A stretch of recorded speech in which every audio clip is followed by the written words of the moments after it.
everything's perfectly all right now. We're fine. We're all fine here now. Thank you. How are you? Everything is fine here on Detention Block AA23, a Star Wars podcast. I'm Mike, joined by Bogey, here to talk Star Wars with all you fans out there. We'll start off by getting the business elements out of the way really quick. So if you're listening to us right now, hit that subscribe button, hit that like button, rate, review, download, all the above. We greatly appreciate it. Any little thing you do definitely helps get our podcast name and YouTube channel out there amongst all the other Star Wars ones. And there are quite a few out there. So we greatly appreciate any of the support that you can give. Also, once we hit 200 subscribers, we will have a prize giveaway. We'll have a little drawing and we'll send some stuff out to people. And then after that, once we hit 500 subscribers, we're getting rid of a lightsaber. Yeah, that's right. A really good one too. Not one of those plastic extended ones that you give your, niece or nephew and they can hit you with it, but these are actual ones that you can duel with. So yeah, you're going to want to join. You want to subscribe, be part of that free prize. Why not? I think Uh, one of these times you gotta like maybe present it and show how awesome it is. it's going to look like it's And going to look similar to the one of these two. It's not one of these yeah, two. yeah, It's but I'm similar. saying like the sound effects and Oh everything, yeah. and Oh yeah. you know what I mean? Because that's pretty awesome. Yeah, it's pretty Uh, awesome. and I know I was gonna say something when because you said you got a new camera.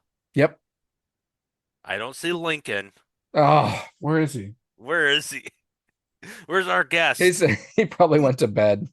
Yeah, He's like, this is too late of a start for me tonight. You yeah. got the blue screen of death. That was your chance. I'm gone now. But your background, you're like, oh my crap. Dude, okay, the one time when you had like a bunch of us dudes over and we're just hanging out, having you made some cocktails and everything. Yeah. I swear, like everybody spent at least a half hour looking at everything. I don't call it crap. I call it treasures. Thank It, you. That's what I call it. it was a fun experience, and even the camera can't even capture like some of your other stuff like on Oh the yeah, it side. goes all the way over there and it goes all the way over to there. So Because I just we remember get a I walked glimpse. right away. I walked over there. I was like just staring at stuff, and all of a sudden, one person after another was like right behind me, and be like, "Well, you do podcasts with Mudge, right? Like, what's this? What's this?" And I was just like, uh, "Just look at it, like, Is it like a like." museum? Yeah, it's a Look, don't museum. touch. It's a museum piece. Don't touch it because I think Novak wanted to touch something. I was like, don't. I like slapped his hand away. I'm like, no, no, don't touch it. Like We don't unless, touch. We use our eyes. We yeah, don't touch. And you're a teacher, Novak. You should know that. yeah. um, So, anyways, yeah. yeah, I agree. It's not crap. It's treasures. Other people might call it crap, but we call it treasures. And we want How badly though? I want to open your case and like put one of those helmets on. yeah, if you do, please bring like a brush or something and scrub out some of the It's, cobwebs in there. oh, well, It's I'm in I a was gonna. basement, so it's a real pain like having to clean all this stuff all the time or like dust it down. It's terrible. I was gonna bring drumsticks and just beat on the helmets. Yeah, I already ate the people who wore them before. I'm an Ewok essentially. Yub dub, Uh, yub dub. yep, yep, I don't yep, know. yep, yeah. No, but uh, anyways, no, like your background, well, thank tr you. I'm doing my best. All I got is posters. Well, Uh, we got to set up your basement. I mean, isn't that where you said like even if it's like Star Trek stuff, that's fine. Your Legos and well, hopefully soon to be Lego Star Trek item, but you have plenty of Star Wars Lego items as well. oh yeah, yeah. At some point, You got to start somewhere, right? yeah, true, true. But yeah, I want to give some of this stuff away. So in order to do that, you got to subscribe to our channel and make sure you're public so I can pull your name and put you in a drawing and maybe you'll win. We'll do the drawings live on one of our recordings, so or one of our streams, so you can come along and see who ends up winning, and maybe it's you. I know Bogey probably already submitted his name about 5 times. No, Maybe Novak did, but No, right.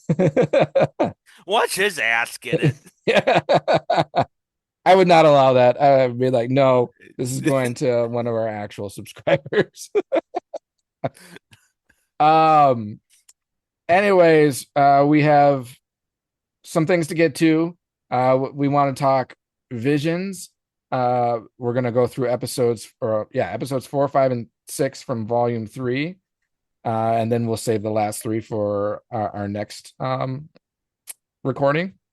But a lot to talk about with that. I do want to mention first and foremost, for any Wisconsin or Minnesota fans, it's border battle week for the NFL. Hence why I've got my beautiful Green Bay Packers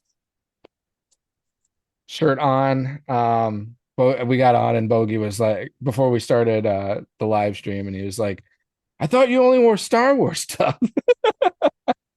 And I'm like, no, we're about sports here too, bud. He's probably just like hating what he's seeing right now, and it's probably like I'm just being closed down my. Hey, salty about how the season's been going so far for.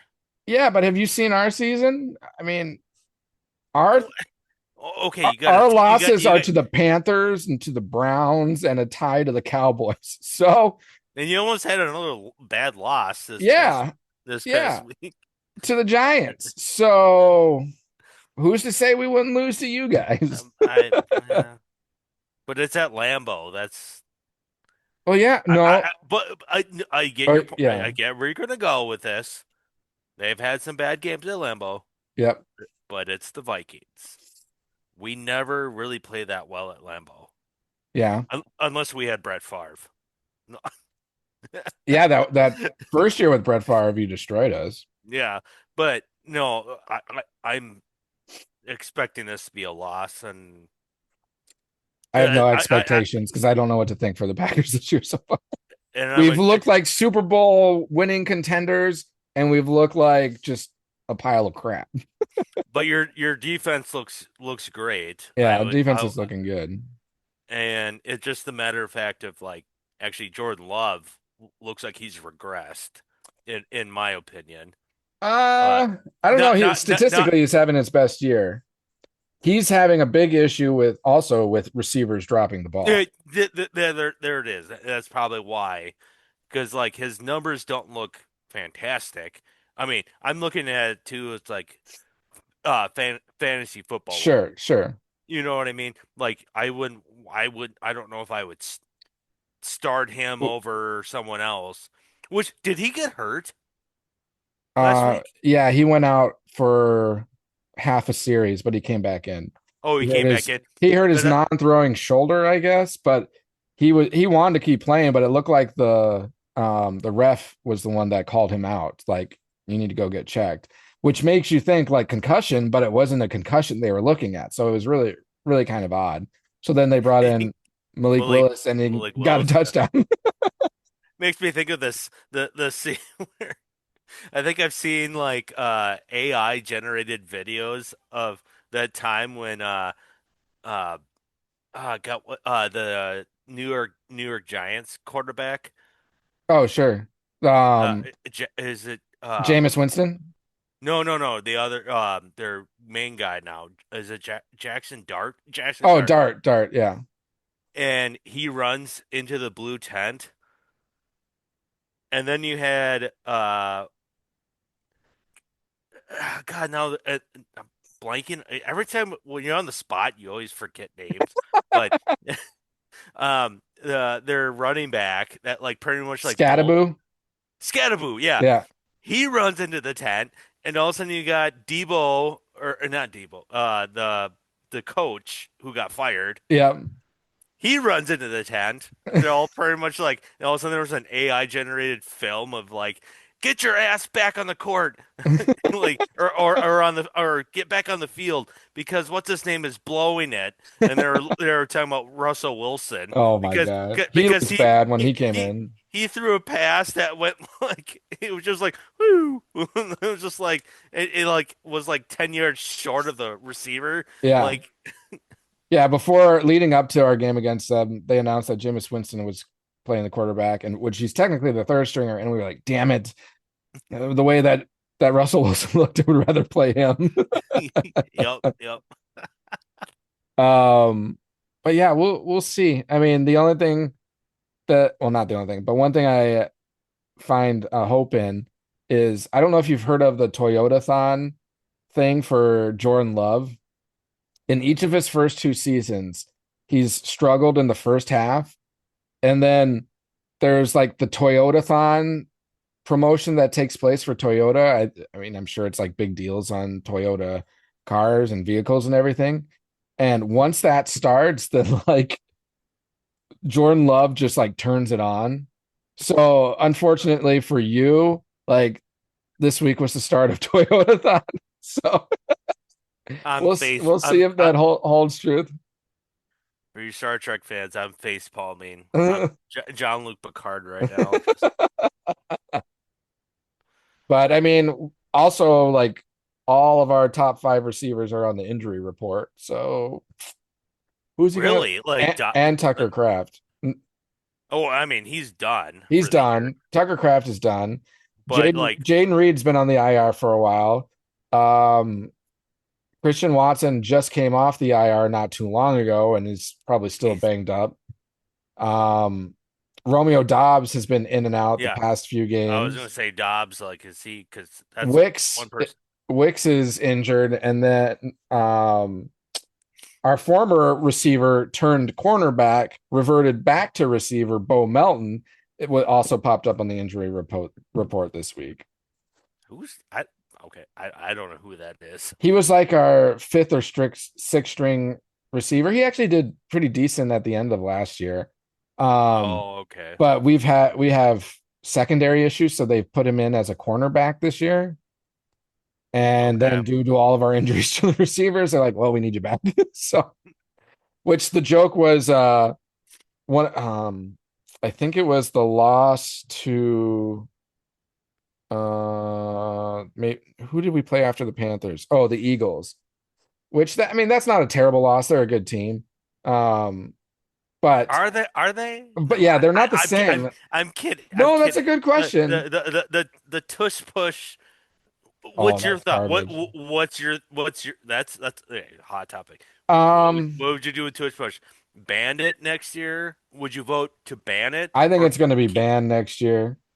I don't know if that would be part of me is like it's a part of football. Because of all teams, the Lions, Dan Campbell said he would not vote to ban it. Yeah, I think the vote fell just like too short or something like that. The Packers were the team that submitted the what do you call it? The plea to ban it. To ban it. Mm-hmm. But and with that, like you said, I think it was like 2 or 3 votes short because you need two-thirds votes, right? Something like that to ban it. But Dan Campbell for the Lions said, he's like, if we can't defend it, well, good props on the Eagles because they perfected I agree. it. And that's kind of my stance on it. But I think there's other issues that come along with it. Yes. Because I hate it when they play, they like all of a sudden it'll be like first down, you run it, you're 1 yard short of the first down. So second down, tush push, don't get it. Third down, tush push, don't get it. Fuck it. Fourth down, tush push, and then they get it. And it's just like it ruins I think it ruins like the fun of watching football if you're just doing that. It's just scrum after scrum, and that's where I'm kind of like I can see both sides of like how you like it and you don't like it. Yeah, if that makes sense. My main issue with it, again, I think I would still be okay with it, but I think there's got to be enhancements around it. A lot on the officiating side.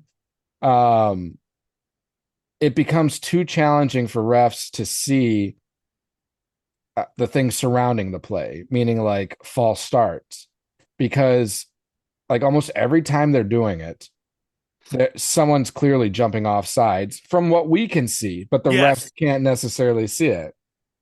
totally, So totally if it agree. makes it if the play makes it difficult for the refs to officiate it properly in that regards, it should not be legal.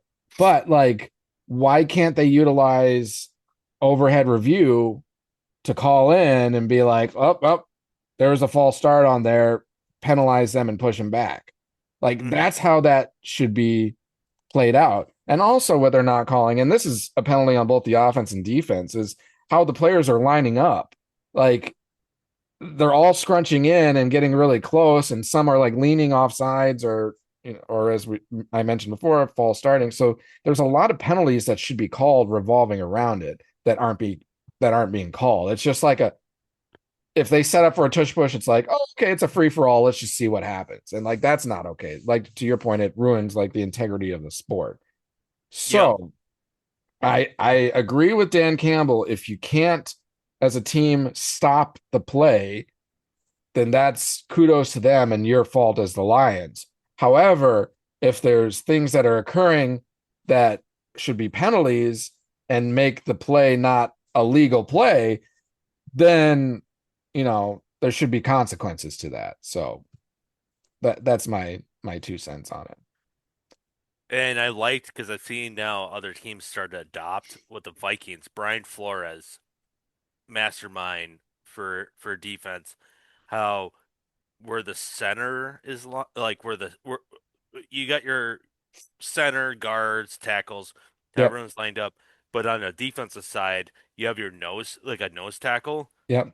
but lines up sideways. Yeah, I saw that. Like, Did you see that? And then you have your two linebackers ready to I'm like, I was like, oh God, if I was that nose tackle or whoever it is, I'd say like, do I get a raise? Do I get a raise? Because my body is literally on the line before I of go in this play, can you ensure my benefits are up to yeah, date? my Like, I benefits. need my health Like, insurance is okay because I'm probably gonna because end up like I'm gonna in the hospital after this. broken ribs and whatnot. But how Brian Flores got his, you know, got them all to go on board with this whole game plan. And when you see it, you're just like, "Whoa, that's actually smart because that's how you stop. You're pretty much building a Right, wall you're building a wall. where you can't do the tush push." So, Yep. I mean, and then you don't got what's his name, Kelsey as your center. I think Kelsey's a bulldozer. Yeah. I love Kelsey, like J, Jason Kelsey. Yeah. Yeah, I think he's something else. Oh, for sure. And not having him as your center anymore, I think you gotta. I don't know. I think the Eagles need to really dial back, and then part of that too, in fantasy wise, I'm super pissed because I think Jalen Hurts probably has like 10, 11, 12 touchdowns from the 1 yard line, Mhm. and I got Jerome Bettis style, man. Saquon Barkley. I have him too. It's just like that should be his touchdown. What the hell? Well, yeah, but as a fantasy drafter, you should take that in consideration before drafting him. I mean, I drafted him too, so but he was also available to me at like the eighth pick. I'm like, Hey, okay, I'm going to hey, pick up Saquon Barkley. I'm an eighth pick. you can't talk. You got doubled up on. Yeah, that's fair. I Hey, mean, and you didn't even know the rule. yeah, Who, I mean, who, because whose someone fault? hasn't told me three Whose times. fault? Whose fault is that?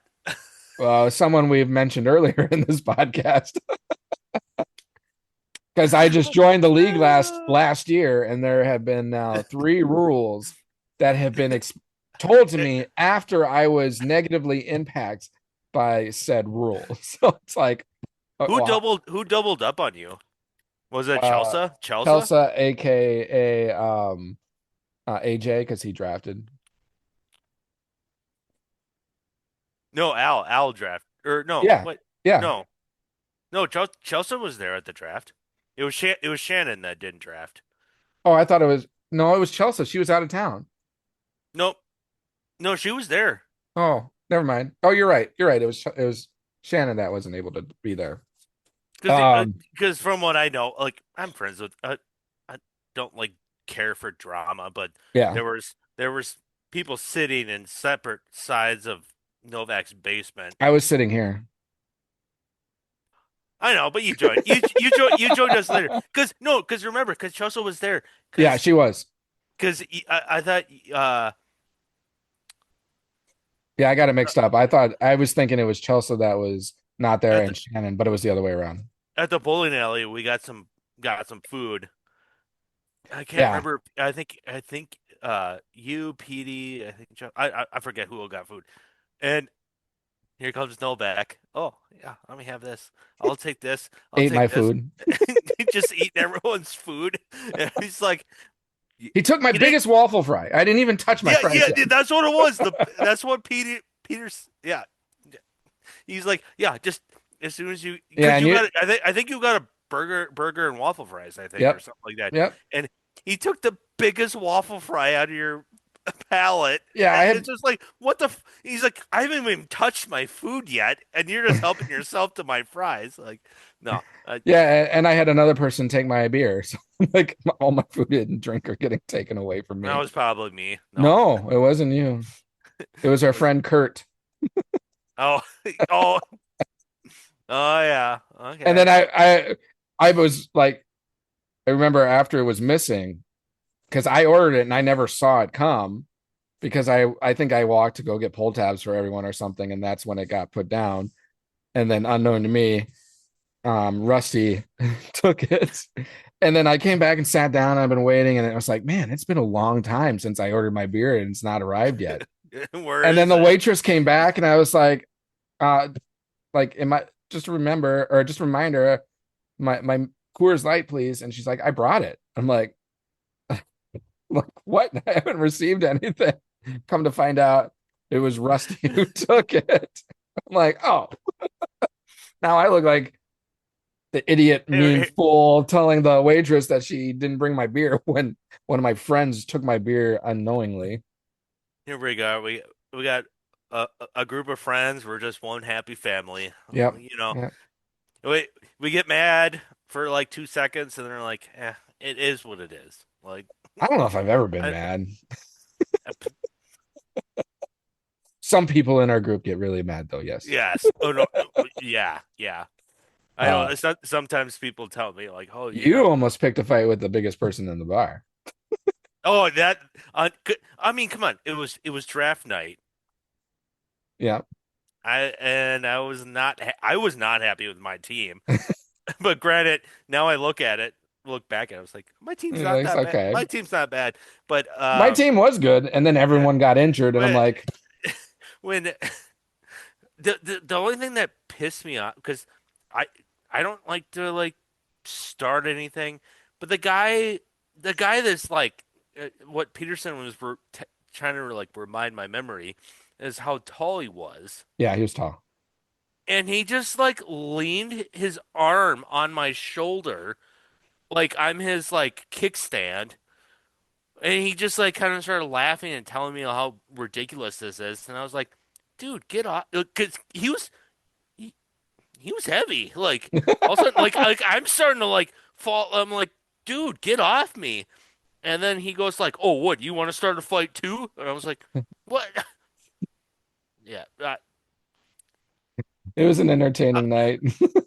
but I was just like, okay. I was like, okay, I'm not trying to start a fight, but just get off me. Don't lean on me with all Lean your weight. on me Yeah. when you're not strong. Maybe he just wanted to be your friend. I mean, Everyone needs somebody to I mean, lean he on. he was friendly. I mean, like we didn't really get too No, much no, too much no. into it, but it pissed me off that someone just leans on me like that and like starts like leaning all their weight, and I'm just like, what the hell, dude? So if anyone out there ever meets Bogey and comes across him, Don't make sure don't to lean. lean on him. Especially the taller you are, the better. The heavier you are, the uh, better. Just lean on him a little bit. He'll be your friend. yeah, right. But Good yeah, I good mean, good luck with that. No. My team has had so many okay, for reference, I'm in 3 leagues. I've had such a shitty year this year. Um, 2 of my leagues, I 2 of them, not the one we're in, but the 2 others, I've had the most points scored on me in both leagues. Like in both. And then in the league with you, I've had so many injuries that my team just sucks now. And like week after week, it's someone new. And the thing that's why I keep complaining. Like when we're talking about fantasy, I always mention like we have to have roster spots dropped in this. There's too many like rostered Yes. players. There's too many people because after you lose someone, there's no one available. And I'm like, I'm screwed if I lose one player. So it's Yep. like I totally agree with you, it's and I have been preaching that since I joined the league this year. So I was like, there's too many bench and roster spots. Like yeah. something needs to be One of the reduced. flex positions need to be removed, and one of the bench positions need to be removed. That's what needs to happen. Yeah, I'm totally on Just board. my 2 cents. I'm totally on board. That's what I Okay, we're starting the was. petition, just like the Packers started the petition for the tush push. We're starting the petition for that. We need 2/3 votes. I think we can make it happen, Bogey. We're gonna make it happen at the Speakeasy this weekend to celebrate Bogey's birthday, which was on Tuesday. So everyone It wish, was on Tuesday. yeah, what this past Tuesday. So 2 days ago, everyone wished Bogey a happy birthday. He's the young buck in the group, so he's catching Yep. up to us a little bit. There was one person that's younger. Who? Can you guess? Of like the standard people that are there? Of our one of Colleen's good friends. Oh, Crystal? Yeah. Okay. She's I, not I was thinking of the guys. her. I was thinking of the guys. Of the guys. Yeah. Yeah. Yeah. Her birthday's not till the beginning of December. Okay. And you're what, 36? Yep. And she turns 36, Right. but in just December. But Okay. Well, I think happy belated 36th birthday to Bogey. I know what I'm gonna do. I think I can make it happen. I hope I can. Yes. oh my God. I hope the live stream catches that. Yeah. Happy birthday to Bogey. Thank you. Thank you. We Thank want you. to share a lot of this. Oh my God. And Boy, oy, oy, oy, oy, and I think there's more. We will transition over to oy. Oh man. Star Wars. Now that we're about No, 28 minutes into the our and that recording, I this haven't will talked Star Wars yet. Like, just a brief but intro, but so we will call out in our we'll see how description of this. this episode. Jump to minute 28 if you want to join in for Star Wars stuff. But hey, we like talking about our lives and our passions and birthdays and fights and tall people leaning on Bogey. That's what we talk about in this podcast, not just Star Wars. But Just we don't lean on me. yeah, lean on them. Transitioning over to Visions. So Star Wars Visions Volume 3, Episode 4, named Bounty Hunters. So we will start with this one. We'll just, since we're so late into everything, we'll probably just kind of skim through these a little bit. We'll give our opinions and then go on from there. So, Bogey, do you want to start us off with this one? Uh, Once again, interesting artwork. What they did with this, and I love the droid. Oh yeah. Um, and what was her name as a child, or and then grew up and because she's got the mask. Yeah, I mean, only watching it once and kind of You not too forget long you ago. I forget I'm gonna have to watch it a few times in order to get the names. But Um, I can look it up. But continue. um, I love the interesting idea of making the droid having this like split personality. Hmm. I thought was like amazing because all of a sudden it's like this friendly medical droid. Raka is her name, I think. Raka. Okay. Anyways, yeah, not the droid, but continue with the droid. Well, yeah, the gal, Yep, because like they were companions on their ship, yep. and I loved how the droid was had this like it came out of nowhere when she's in her ship because we thought when we saw the trailer it was um uh Mando's ship Oh, it yeah, it eh, looked very eh, similar to yeah, to his ship, but it's not, but somewhat similar. yep. And they're getting chased by who was chasing them? Was it Was it was it the Empire or was it like pirates? uh it's a good question.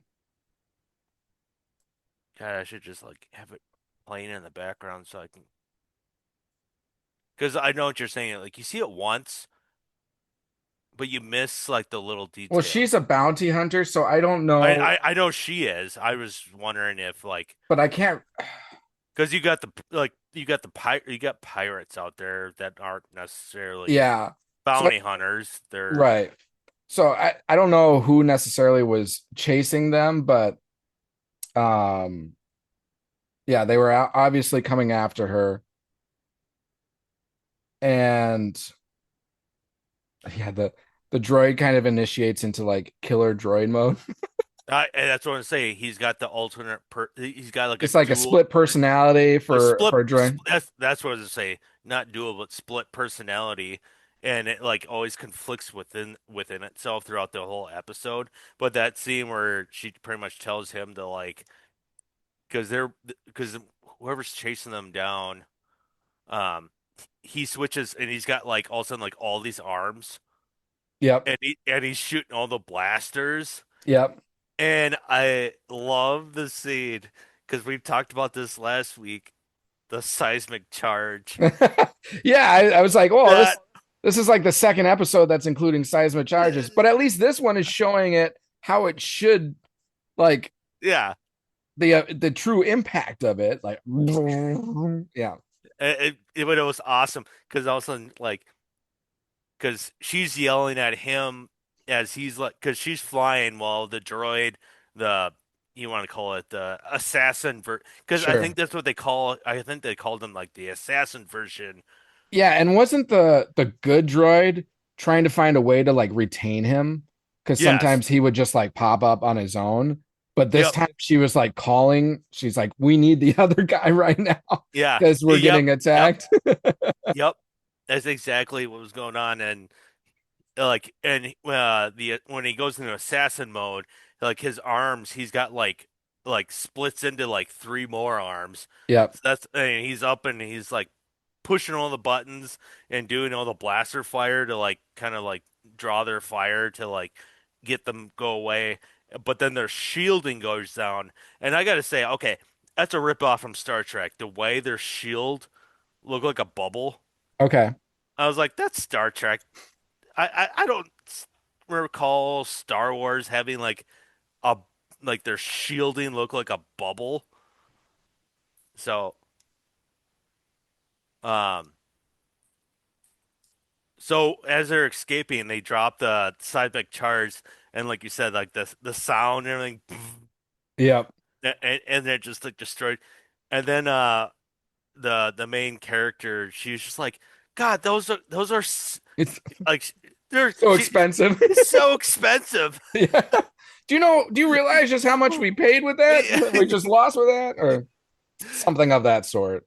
Because I always wondered that because I was like, you never see them, but Yeah. they gotta be like really rare like expensive and everything. Well, I So mean, in that other episode in the last recording we had that we talked about, those AT-ATs were just dropping them like they were cheap pieces of shit. no, yeah, it's So, just pooping them out.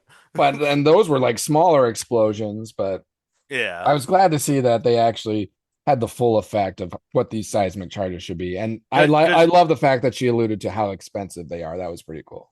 and the artwork too, because she's like she almost kind of like had like to give up like because their shields were down there and they were trying to escape, and she goes, "All right," because I was to me it was like you probably only have one. Yeah. It's just Yeah. like, and then and he goes, "Oh," the droid goes like, "Okay," and he like pushes all the buttons, but then like the artwork of it just like boop, and it just like pops out, and then all of a sudden, doom, like it just like like all the ships that were chasing them were just done so. Vanquished. Yep. Yep. And what I loved about this episode is that it from an anime perspective, this is like truly the anime like I think of, like a similar Yeah. art style to this. Like this is good anime, in my Yes. opinion. It's what I'm familiar with. So that made it enjoyable to watch for sure. Um, so they escape and they're like approaching a planet, which I wanted to mention too. Speaking of that droid, okay, how poor of an Arnold Schwarzenegger accent droid did we have in that assassin droid? Like it Is sounded that like what a it sounded like a poorly done Arnold Schwarzenegger accent is that what it sounded like for you? for me. That's all I could hear. Like, get Get the, down, like, get to the and then a chopper. boom. Like he kept saying like boom Okay. and everything. There was like a remnants of like Arnold Schwarzenegger in that. And remember, these are originally done in I believe Japanese, and then they're later dubbed in English. So I don't know. I feel like I had a hard time taking that droid seriously when he was in assassin mode because all I could hear was like Oh, a poorly okay. done Arnold Schwarzenegger. It's It's like like if have Arnold Schwarzenegger was doing a droid, but like it was some voiceover acting like Arnold Schwarzenegger doing a terrible job. like I said, I have it on in the background right now, and he's in medic mode Okay. because he was a medic droid, I think, what they said. Yeah, he's like a tech medic, just a more sophisticated droid when he was normal, and then he was definitely like more of a Hmm. And protective droid. but I see what you're saying because like right now I was like, well, I don't think his voice sounded, but when he goes into assassin Assassin. mode, Yeah, and, yeah, I can totally see what you're talking about. And yeah, no, to that me, I part was bugged me a little bit. now when you say that, like when I'm thinking about it, it's like, oh yeah, because I was like, sometimes when you watch, like I think we discussed this earlier, was um, sometimes when you watch something, you're like, I know that voice. It sounds That like something, that you happened to know? me later in this episode too with the Twi'lek prisoner. Like I've heard her voice before. I swear I've heard her voice before. She has like that like British South African accent. I it almost sounded like someone we've it reminded me of from the Acolyte, the mother figure from like that witch cult that they end up. It sounded very much like her. So I was wondering if that's the same Oh, person, but I don't know. It just was a very familiar voice. Um, so yeah, they kind of they escape, and then were they I'm trying to remember if they were flying to the planet or they were kind of in the vicinity of the planet, and then they got sucked in by a tractor beam. they're yeah, because they're looking for because their ship was damaged, That's right, their ship was and, damaged, so they needed and repairs. them being bounty hunters, which I thought like a good little kind of knock or or not knock, but nod to Mandalorian. They're like because they're bounty hunters. Yep. They found a planet that had a like the bounty hunters guild. Yep. So they were heading. That's where they were heading was that planet, and they just got happened to like I don't. They never made it to the guild, but they got like tractor beamed in, Yep. which is to to a me. to whatever base or location or village or whatever you want to call it. And then they get contracted to be like, well, your ship is damaged, or because you got this like looks like billionaire guy that like, You knew from the moment you met him he was going to be a bad guy. yeah, I was like, There's like this guy's up they to no good. yeah, they didn't really in producing this episode, they didn't really hide the fact very well that this guy was about. You're like, okay, this is going to go south really quick. Because he was just playing like overtly nice, like, Yep. oh, I'm sorry for the inconvenience. We just have to take extra precautions and blah blah blah. But please, well, I mean, have some tea, blah blah. And someone Have some tea. have Well, some this tea. like this little child comes That's out, bringing it in. and then like, doesn't she ask the child a question? Child doesn't even talk, like, Yeah, but it's got a thing around a its neck. collar. Mhm. So it's like, well, yeah, it looks like a prisoner. Yeah. And what she asked about that collar too, and then the guy respond like, "Oh, it was it like an identifier, Yeah, yeah, and it helps like for like tracking health or some I don't know." yeah. Tracking health and made all these like random excuses Yeah, why what yeah, the collar was for. yeah. Which what right away you're like, Mm, no, no, no. you're a bad bitch for sure. Um, and then she gets contracted for work, like you said. In order for the repairs, she's supposed to bring in these people that are causing trouble, essentially for their for where they are. And she goes out and she retrieves them. And before she brings them in, they try to plead their case, and that's where the Twilight that I was speaking to, that had that accent that was very familiar, she was telling them that they actually used to be prisoners in there, and then they escaped, and they're trying to like free all the slaves in there because that's what all those people are, all those kids. Go ahead, you want to say something? No, I was gonna say because before that, right before they left to go get these like fugitives, if you want to Yeah, call them, they walked by and it looked like the scene from Attack of the Clones where they had all like the um um the like the clone army yeah, and they're all like in a lounge just eating dinner yeah. Oh yeah. and On they all Camino where they're being but produced or whatever. Yeah, yep. But they weren't the clones. right. They were all like different species of people. Like there were like kids getting Yep. captured, and I imagine being raised to be loyal to whatever Whatever his face is. Hmm. his face is and what the cause, and because they never really described like who he is or what faction he's a part He of. was He just said, a very rich person that yeah, was obviously taking advantage of slaves and yeah, enslaving everyone like all these kids and everything. So, anyways, that's what I was gonna say because I thought that was an interesting scene because everyone was like wearing like like wardrobe. They're in this like white room. They're all like eating dinner. It made me think of that Camino scene when he had all the clones just.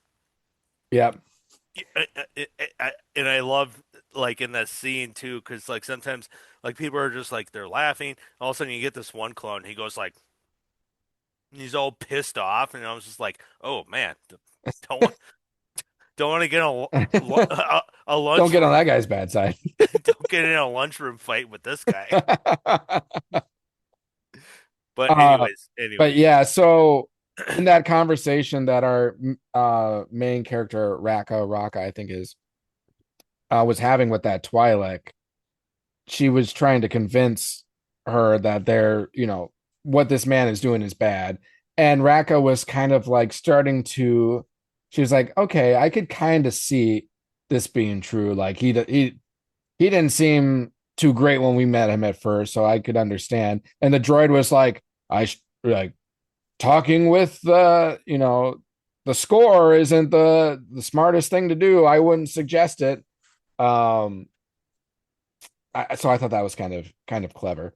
But so she's starting to think, okay, maybe these people are right. But she said, but I still have to bring you in. So she captures them and she brings them in, and then we see them being presented to billionaire dude. Um, and she's starting to question him about these people. And she's like, why don't you bring in that girl again and we can ask her or whatnot? And he's like resisting to that. And then I forget how it happens, but she says, well, I forget what I won't even go into it because I don't even know I can't remember what she said. But then she releases all of them, all the prisoners, and they draw their guns. And then he has two guards that are these huge droids are kind of activated and in the response, and they just start shooting at them.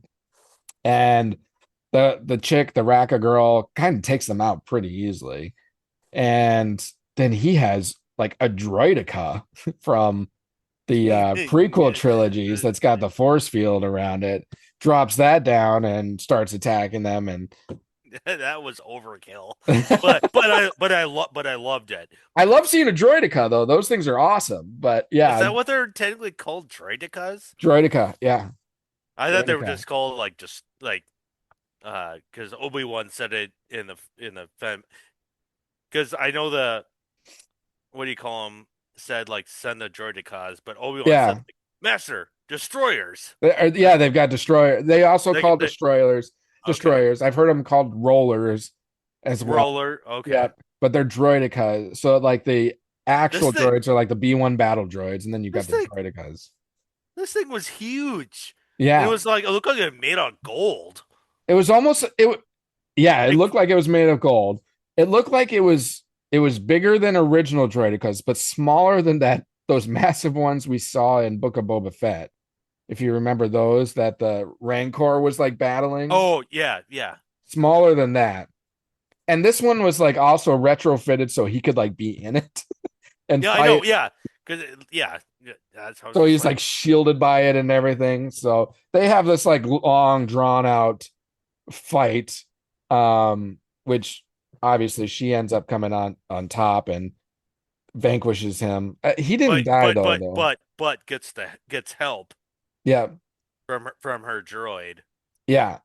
From her, yeah, because that's right. Because the droid because left because the he droid was left like, "I'm not playing a part in this. I'm taking the ship and going."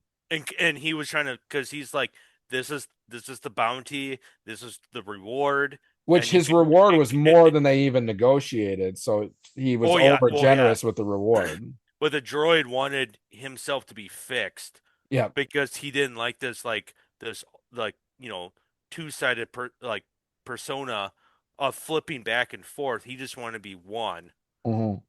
And so with that, he took off with the ship while she brought in the bounty. But Which, then somehow something must have clicked where he decided to come back, right, which which is like interesting. which comes back at the end of the episode Yep. because he was as he flew off in the ship, he was listening to all these recordings she was getting, and there was actually like it just was the matter of like how much it cost Yep. to fix him because he's like I need fixing. I can't. It seemed Yep. like he had this like internal, which is kind of which I kind of like for like a droid Yeah. to have this like inner fight with himself about like I need to be fixed, even though it's like you got the you know you could call it the light side. He's a medic Yep. if you want to call it, and he's good at that. But then when needed, he can turn into an assassin, The which dark is good. side. Yeah, well, yeah. It's a light. There you go. Yeah. Light and dark. And it was also visually represented because he's more of like a white and bluish tint when because he's got the blue eyes and he's a Yep. lighter tint when he's the good droid, but then when he's the bad droid, he's all black with red lights. And it looks like he turns into uh, with multiple arms, General Grievous. Grievous style with like six arms and Yeah. everything. But it's like I don't. So, anyways, that's my Well, take on that. and it was interesting too because they the main character, she used his split personality to defeat um the bad guy, this billionaire guy, because he was like, if you destroy your droid, I will like set you free, essentially. And she said, and she complied. She's like, all right, I will destroy so and so, meaning the droid. But she was only referring to one portion of the droid, so that Oh, he could flip on to his assassin and then later help to like vanquish him, which is what that's happened. that's a good point, and I really like that aspect where Yeah. kind of like that trickery, I Yeah, that guess. trickery It, right there. it, It it, definitely caught me off. Like I didn't see that.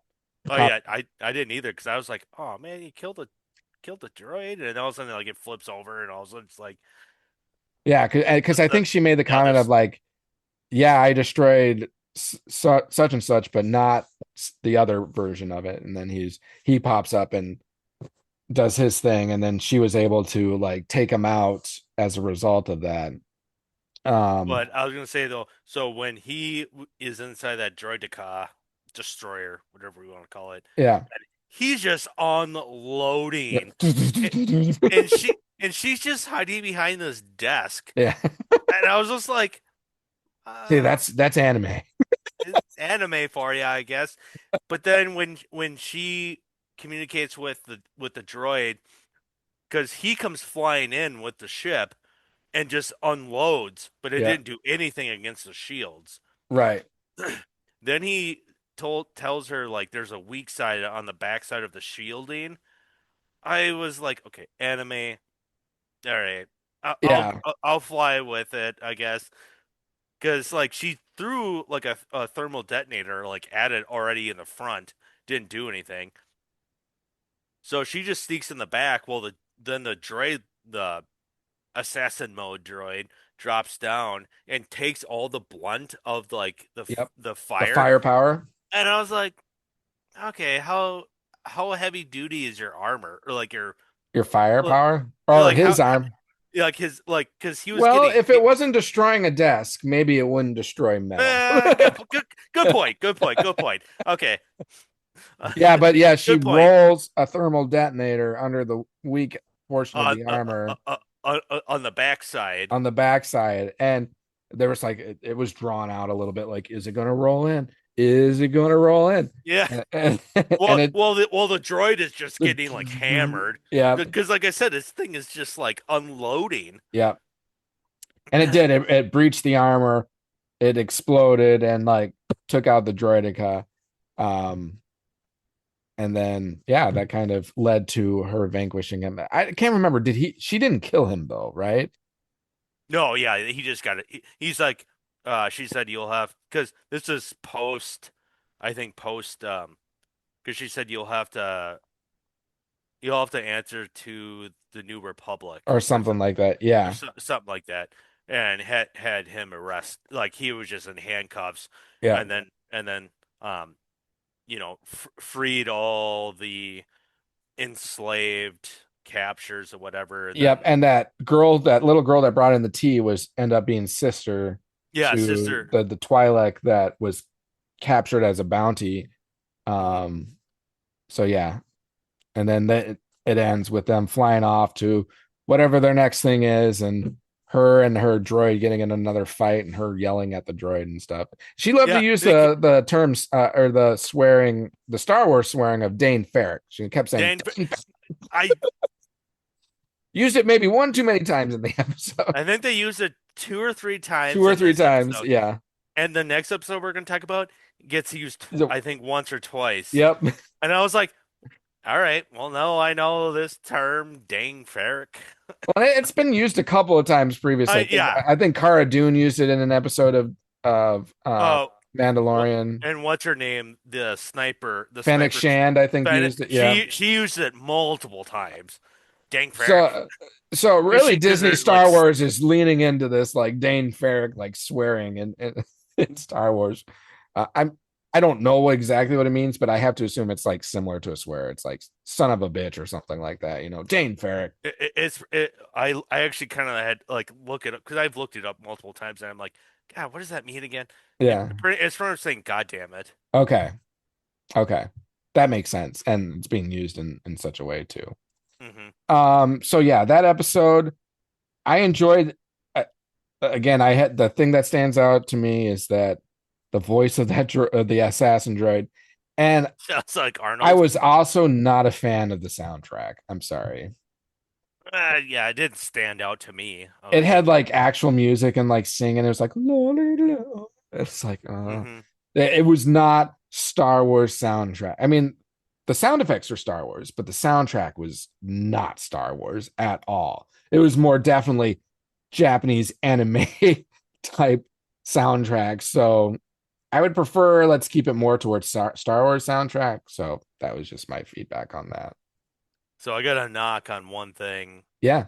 in this episode was when the main protagonist, when she brings all the prisoners to the billionaire guy, Mhm. um, but it was all it had to be all a plan, because she clicks the button and Oh yeah. all their handcuffs get released, and then they all have like Guns. blasters, and I was like, where the fuck did you get that? Like, That's a so good I was point. like, but I was like you said, it's anime. Mhm. Just go with it. Well, So I could see current Star Wars doing that, whether it was anime or not. Just happenstance. yeah, I've got this. Oh, looky here. Uh, because they're the ones. That's how they defeated the two like giant droids that he had. but Like, she well, shot him down. no, they all did. Oh, I thought it was her They all took her. because she did that like flippy flippy thing, and she was like, pew, pew, pew. So I thought it Oh, was. I thought I they mean, were they were all all just. firing, so who knows whose shot landed what? But that was And just then what you because I thought see. and then I thought she told them like run, like free the Yeah. prisoners. Yep. And then it was just her against him because Yep. those two giant droids dropped down, and then all of a sudden he like ordered in The the droidica. Yep. droidica for him to climb into. Yep. So So a decent episode. Um, I enjoyed it. yeah, I enjoyed it. And Again, like I just the said, music and soundtrack is important to me, and it yeah, made it a little more challenging. But the story itself and the anime, I enjoyed all of that for sure. hmm Okay, so then we move into episode 5, which is Yuko's treasure. So this revolved around a kid, and it's like droid bear, right? A droid bear. yeah, Um, called Billy. oh yeah, good recall. I didn't remember the name of the droid. Billy. Um, Oh God. you can tell Bogey was a fan of this one. And so the parents are no longer with us for the child. And I'm trying to remember how it all starts, but I know there's this like, I don't know if they're bounty hunters or just like this gang that includes this like almost Batman looking Egyptian god, I don't know, Yeah, I would figure. say like an Egyptian god. Yeah, it was like an Egyptian god, but it was like cloaked like Batman. Like I kept thinking of animated Batman because it had the pointy ears and it had the cloak. Like, Don't do Batman wrong, man. I love Batman. oh, I love That Batman that too. that But was I'm not my like, I'm that was seeing this and I'm like, there's kind of elements of Batman here. Can you at least see what I'm like? Can you see Yeah, it? no, Can okay. I get what you're saying. Batman too, but I'm like, I okay, there's I'm but Batman. I get what you're saying. It looks more like an Egyptian. Yeah, it's like an Egyptian god of like a bird god or something. I don't know. Which is where the direction I think about this show. I mean, granted, when I was a kid, sure, I liked Pokemon. I like Yu-Gi-Oh when I was a kid. Yeah, This is like like it's almost slapstick in my face of that kind of animation. yeah, And when I say Yu-Gi-Oh, because it has like this like Egyptian kind of theme to this like yeah, card game that they play. That's where it kind of like stuck out at me. yeah. That's fair. So And that's this definitely like this was anime, but it was also kind of like Cartoon Network esque, like yes, cartoon to yep, it as well. Like, oh, we see the monster, and like move our feet, but we're not moving anywhere, and then type of a thing to it. like Um, right now I'm like watching a scene when which because this all takes place. I imagine Tatooine, right? Oh, because I did like that. they I'm they like, they reference Mos Eisley at one yeah, point, so it has to I be did like Tatooine. that because I'm like, okay, I can. This feels in a way Star Wars. I know where this is happening, even though everyone's tired of like Tatooine and desert planets for Star Wars. But at least it was like familiar territory here, so I can. All right, we got Mos Eisley and we've got the desert. Okay, sorry, continue. But I'm gonna say, I like right now, like as I have it on mute in the background, just to like remind myself of different aspects of this episode, Yeah, was the kid in the blue hair. yep, To me, it just looks like Dragon Ball Z yeah, type animation. But he goes into that bar, and it looks like the bar where, um, yeah. The cantina. So I think it was the Cantina, same cantina. and the bartender goes like, "You're not allowed in here." But his like animation looks more crisp Yeah, and more like, and he got this adult, like got the mustache and yep. everything about his like artwork. But then Seemed it goes, better. but it goes to him, it goes to the kid with the blue hair, and I'm like, what the? Nothing's translating very well here. Like, you look like a, I don't, I don't know how to describe it, but it was just like it took me out of it. I Yeah, guess out of the story of what the hell was going on, sure. of seeing like two characters. I don't know. It's like having like a wheel or like a real live action movie, but then you have like Bugs Bunny like jumping around as a cartoon, Yeah, like inside of like a live action. You're like, wait, you're taking me out of it. Like, yeah. so No, I that's mean, totally fair. that's And my that's my take on it. And then the teddy bear. I oh my well, then God. and this isn't that big of a deal, and I'll probably get some hate for it, but um, I also like. I was trying to think: is this a little boy? Is this a little girl that was with the bear and Yuko? Right? Yuko, yeah, Yuko Yeah, Stretch. no, that's a good question. Like I'm like, okay, what is our situation here? And like, I didn't figure that out until later in the episode. Again, it's not the biggest deal, but I'm trying to set a scene. I'm trying to set the characters and everything and understand them. And I'm questioning that as I'm watching the show or watching the episode. And Uh, what is it? What is the answer? Because I don't know. it's a little boy. They're both. So he's a little boy. And then the blue haired boy is like, and for a while, I was like, is this blue haired boy going to end up being this kid's brother? Because they talked Well, that's about what how I. the blue haired kid was like lost his parents. And this episode was centering around Yuko, who also lost his parents, but was with this bear droid, and the blue haired kids with this gang. So I'm like, oh, there might be this connection at the end that they're actual siblings. Well, that was never mentioned, or we never figured that out. So I don't think that's the case. But this gang or whatever had heard about an apparent treasure that that this kid or this family had, and they were The coming. the red-haired kid or The red kid. haired or pink. It was more like pink. That's why I was like questioning. Oh, pink. Yeah, yes. Um, and so they come to this family, or to claim the treasure, and um, but the blue haired boy who was part of this gang like ends up like I don't want to be a part of this, and like ends up leaving the gang and supports the boy, the little boy and the bear. Sorry, you want to say something? Oh no, no. Keep going. Um, and I just remembered, didn't the bear turn into like Darth Vader droid bear? That's what I'm talking about this episode. I cannot. When that happened, I was like, Darth Vader. what the what the bleep are we watching? Um, the one thing I was gonna say, because like I said, I have it right now, was just playing it in the background. Yeah. Um, it was her birthday. The pink hair. Oh, the boy. It's a boy. So it was his little boy's Or birthday. yeah, boy, I think I think it's a she, and they messed up because I do Yuko. We remember can say Yuko. It was Yuko's birthday. Yuko's birthday. and the teddy bear's like, I gotta go to work. I'll come back because she like didn't want him to like the teddy bear to leave. Yep. Remember that? Like the beginning of the episode. Yep.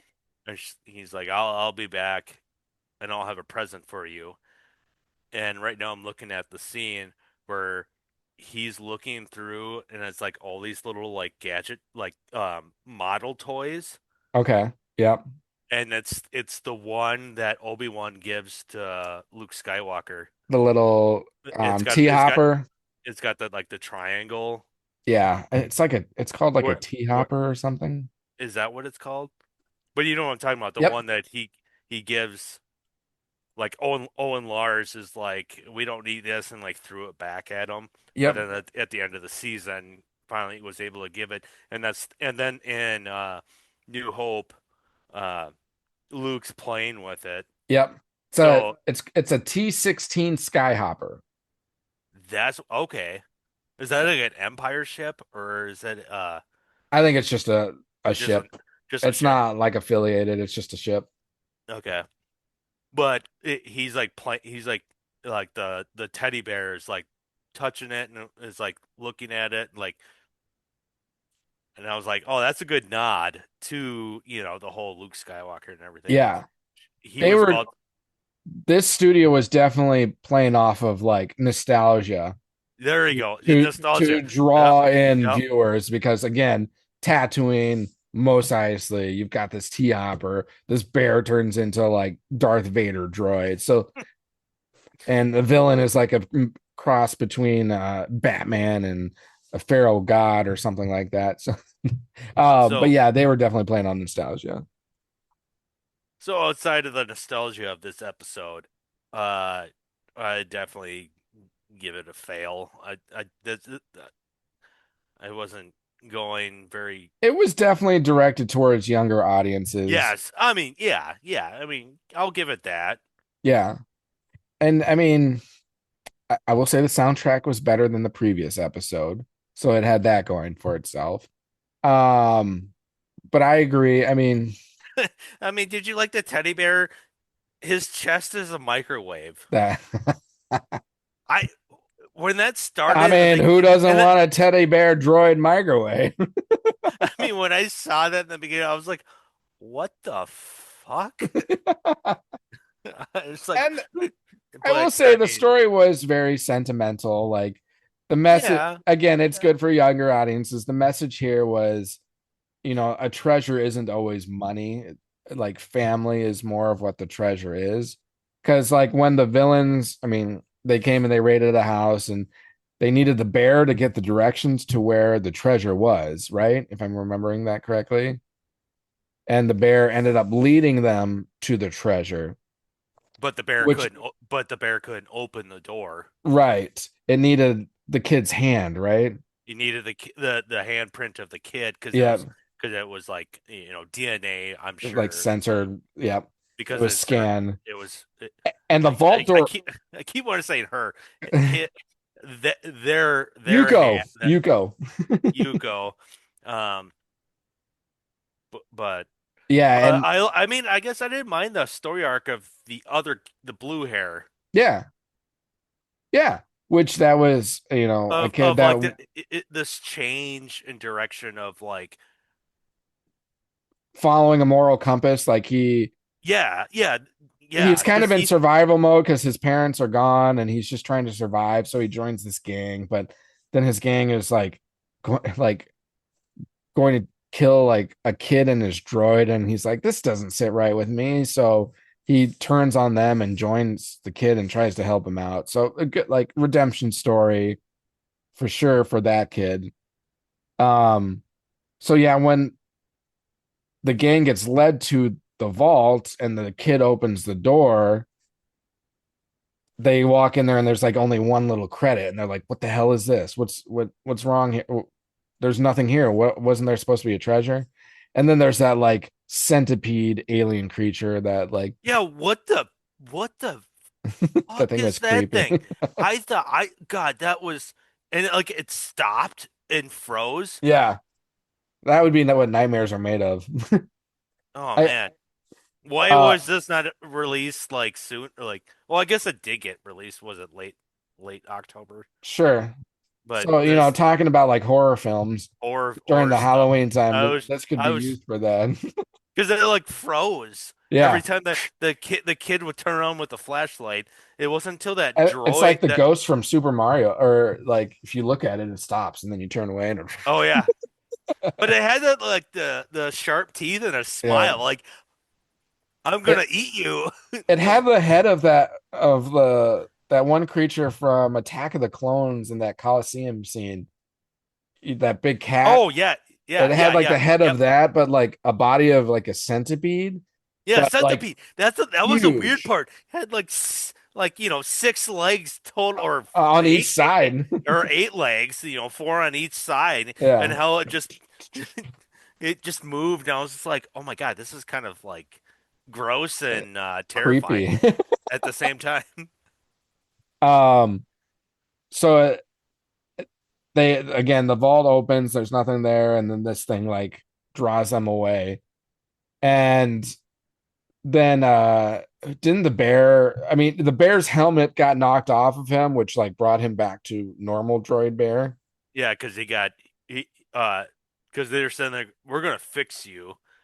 Pretty much put this like Darth Vader helmet on him, Yeah, if you want to call it that, or call it a baseball helmet yeah, that was controlling his function, and yeah, so he started attacking everybody. yeah. Uh, But once that got removed and they were in the vault and the bad guys were away, he's like, okay, let's continue on to the treasure. We're not there yet. And they all stepped into the center of the room, which was like the circle, and then it dropped down like an elevator, elevator down. and it brought them to like a spaceship. That was like the family's spaceship or something. And the And there's like all these other type of things, yeah, and I think, um, what's her Yuko. Yuko recalls because it looks like that's where she lived. Yep. Because Yep. you saw It's like like the home, and their home there are or like projections of different areas of the scenes place. that happened at that part, like at the kitchen table, and them doing something, and then them Yep, doing something over here. yep. So it's just like the memories of the family at home and everything like that was the treasure. And then what was also there The was, oh, go Oh, ahead. no, no, no, no. Go ahead. And Sorry. then what was also there was like a family spaceship that he could now use and fly to make his own Now you're saying adventure. he. Now you're saying he. Well, it is a he. No, Yuko? Yeah, Yuko's a he. It's a boy. That's why I was always confused. Well, I thought we were just calling him Yuko. No, But yeah, because we're I think calling him I think Yuko. because I thought, yeah. Okay, we'll go Yuko. We'll get into the next episode where I'm just like, what the fuck? But I don't We care. go Like full question mark on that one. full question mark. Um, but I like how okay, so like not to like cut you off, but like Yeah. um what's the blue hair I kid? don't know what his name is. But okay, let's just call blue hair and pink hair. Blue boy. Yeah, blue and pink. Um when towards the end of the episode, he was just gonna walk away, Yeah. and the pink hair was like, "Hey, where are you going?" He goes, "Well, this is your family. And the pink hair was like, "No, your family now." Yeah. And took him in, and then that's when they jumped into that that ship. Yep. That was like kind of like a bittersweet, I guess, to this I would call mediocre to dog shit episode. Yeah. But that bittersweet ending of like kids kind of reuniting, and like the blue hair kid kind of redeemed himself Yep. after he kind of betrayed them. So Yep. I mean that's my take, but I still don't. Oh, this because I have it, cause like I said, I have it on in the background. When they get into that like the cave, and there's like a ladder. Yeah. They're going down a ladder, and the blue hair kid is like, "Okay, follow close right behind me." And then the next time you see them, they're in an elevator. Oh, really? Yeah, you're like, where the fuck did the elevator come from? Why were you walking? You're going down a ladder. What Next thing transition was this? it's like, what the hell? Because this is like where they're trying to like get to like the secret base. Oh, and this is the other thing. The cartoon was so bad with those little red things. A little red thing. Remind me. Oh man, they're like they're part of like the whole entourage of the Batman Oh, of the Batman oh, guy, and they're like that that's right. they got the most Well, silliest animation I've ever seen. well, I'm just that's how they were able to recognize the kid because it had that droid, which was a unique droid. That's what those little cone things are. Is that what you're talking about? oh God, I wish I could show you. Like they're just like little. They look like red domes, but they got eyes that like look like super cartoonish. Sure. And then their lips look like. To me, it looks like something straight out of SpongeBob SquarePants. Like, like I said, like Because they were like helping the gang, right? yeah, they're like Yeah. they look like minions. That's how I Yeah. should say. Okay. Yeah. Red, Oh, the red, red, minions. red looking minions. So it wasn't the droid, it was the minions that were like helping. Because isn't the droid from that like a cone shaped droid with like a single eye? Am I Yeah. remembering? Oh, yeah, yeah, yeah. That's also in this episode. Because that was how they recognized how the gang recognized the kid, right? Or something. Yeah, yeah, yep, yep. Okay. Because there's more of those that kind, but But he yeah, I was know what you're talking uh, about with like the minion looking things. Okay. I'm following. they look so oh my gosh. Because I remember they were like sitting out by the door of the ship at some point and God, we're just watching this episode in the background is like it's cringe. well, spare yourself then. But but every time it like then it fans over to your character, the Batman, it looks like it's trying to be serious. Batman. And then it fans over, and then you see these little red things running around. I'm just like, oh my God, no continuity. Like, make it make sense. Like, I agree. I mean, again, it was for younger audiences, so I will I spare I them I get your that point. I totally get your point. with that. But yeah, just not necessarily our cup of tea. But Well, and then it was a good message. It was a good message. the fact that Extra.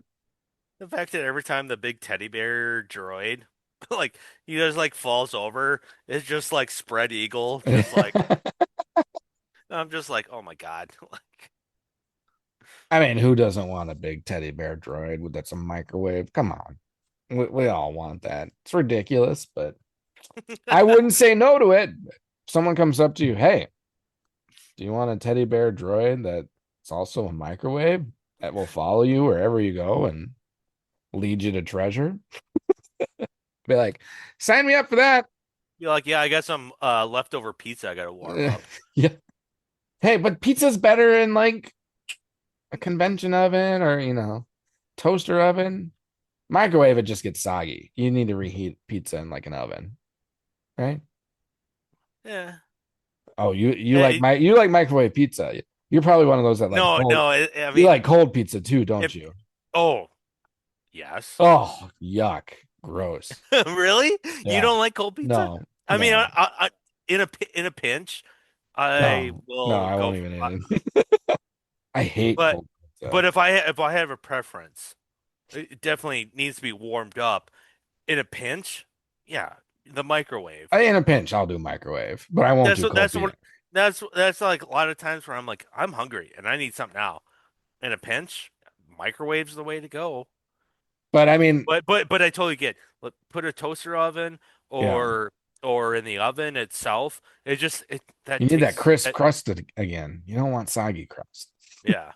But I know But people will probably murder me for this, but I mean, I think pineapple's fine on pizza. I love Oh pineapple on my pizza. God, See, I knew. you're one of Yeah, those. you're one of those that will eat cold pizza, but I'm one of those that I like. Pineapple's good on pizza. Hey, Hawaiian pizza's good, man. Or substitute that ham or Canadian bacon with some pepperoni. Mm, Okay, we're good. done. Good. Just like like in Bruce Almighty. It's good. It's good. It's good. All right, so that's episode 6, Yuko's Treasure. We'll move on to the last one we'll cover today, which is episode 6, The Lost Ones. And this, I don't know if you want to call it a continuation, a prequel. Um, but Bogey and I were talking about, or we were talking before we jumped on the actual recording, and we were saying, we thought there were only going to be 2 stories that were going to have a second episode, which was going to be the duel and the Ninth Jedi. And then when we were watching the trailer, we noticed that it looked like the bride, or not the bride, it looked like one of the characters from the bride episode, the female Jedi, was in a couple of the scenes. So we're like, is there another one? And then after watching this episode, or during the watching the episode, sure enough, um, the character F from um, the bride episode from volume 1, this story was another one of her stories as well. So interesting that we've got 3 of them now that have a second part. And again, it has to be a sequel just because what happens, and you alluded to this when we were talking. I think it might be a Oh, you prequel, think it might be a prequel? Okay. and we'll get into it. But Yep. Um, like I said, her missing limbs. yep. So That's in this happened. episode, yep, in this, Sorry. Go no, ahead. you're fine. This episode, it kind of starts out, so she's with this like gang of guys that are obtaining this resource, right? Of this like, is it carbonite or something like that? And She's by herself. she's by herself. But she's like investigating because Okay. I think her ship breaks down on this planet because as I'm watching it right now, and they're mining this stuff that makes you what does Han Solo get Yeah, carbonite. carbonite. Yep. They're mining this stuff, and because her ship breaks down and she's out of fuel, Yep. so that's where she had, like kind of like looks down and she sees a town, and she eventually like infiltrates and finds this crew that is still like they're infiltrating the carbonite themselves as well, Yep. but they're also refugees of this planet because the one guy they're like because they're yelling like we gotta go because sometimes like because like they said the Empire left because Yep. it's kind of like a mining incident where Yep. now everything's just like shit and you can't there's nothing you can do without the risk of this carbonite just Yep. like freezing everybody. So they're like looking for this guy, but he's like it's their home planet and he sees his like wife and kid inside their old like the house he lived in, all carbonated and they're frozen. Yep. And the one guy's like, "Oh, we can go." But anyways, like the whole and then because I think they're in a church, I think. And then all of a sudden, like it's almost like a volcano, like it just like Yep. erupts, and the whole structure collapse, and they're trying to like escape, and that's when the one gal shows up and uses the force to like release them and then get them onto the ship so That's right. they can leave. So I'll leave it at that. So No, you're doing a good job. Continue because you're I remembering it way better than I am. I um, because this gal she's like I'm trying to like remember.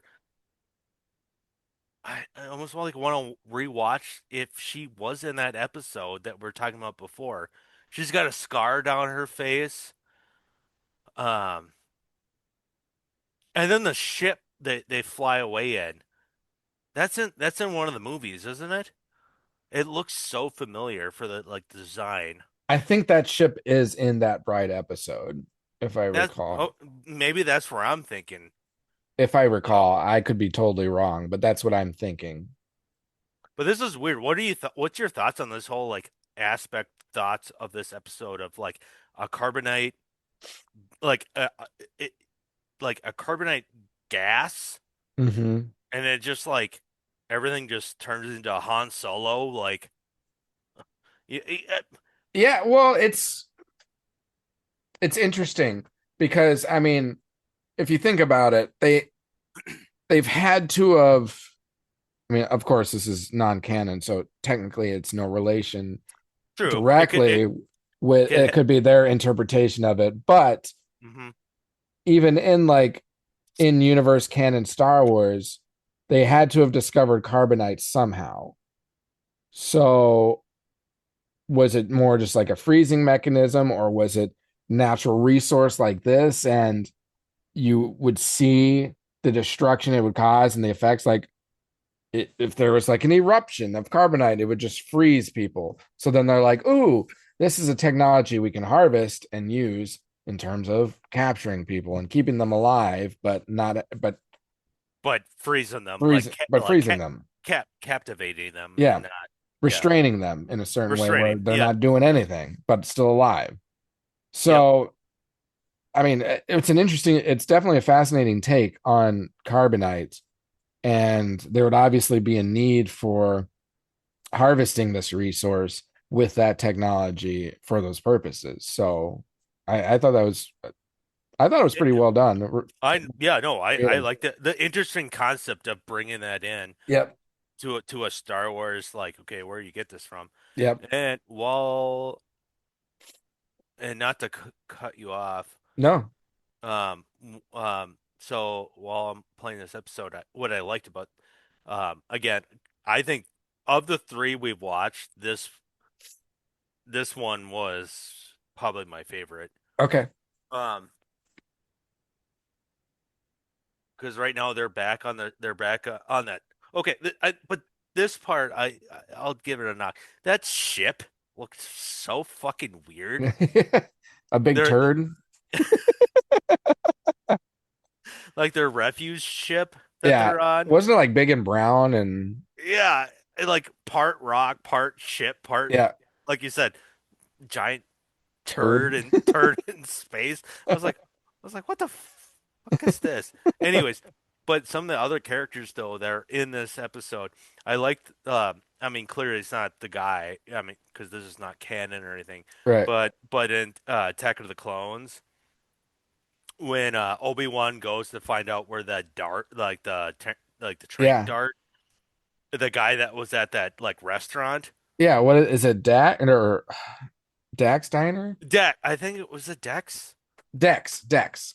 Yeah, and he's like this giant guy, but he kind of got this lizard, His but pants he's keeps falling down. because his ass crack is hanging out. But he's got the four arms. Yeah. Did you notice like his species is in this movie Yep. or Yep. in this episode, Yep. and then another nod to Admiral Akbar. Admiral Akbar. Yep, There's yep. Because another that calamar Mon calamari species in there. So I don't know so if it is admiral, but it's the same species. yeah, but you get what I'm saying. Like Yep. that's two people that's definitely like a nod to Yep. uh, the previous shows and everything. So I definitely appreciated that. So Yep. Um, Remind me, what was happening when the Empire showed up again with their Star Destroyer? Do you know what I'm talking about? yeah, I know. Like right when it zoomed in Yeah, that we talked about, like when we watched the trailer. I'm trying to remember now because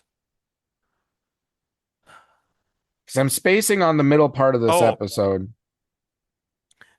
I don't know how I was confused by this, but they said because when they show up to that to that planet where they're at on and their little turd ship, if you Yeah. want to call it that. When they zoom in, somehow they know they're like there's a Jedi on board because Mm. when it zoomed in and I started blaster firing them Yeah. and they're like this is your final warning. We know you have a Jedi on board. Yeah. How do they know that? I don't recall. But anyways, it's the gal. Yeah. And Which by the which was she or he on the Star Destroyer? towards the at the end of the episode. Yeah. Yeah. Yeah, yeah. Because she says I'm just gonna surrender myself Yeah. just to save this like because the To ship was save the refugees. Yeah. the refuge it's a refugee ship and it's got no like hardly any defense, no She offensive, gives herself up in sacrifice for them to get away and be free.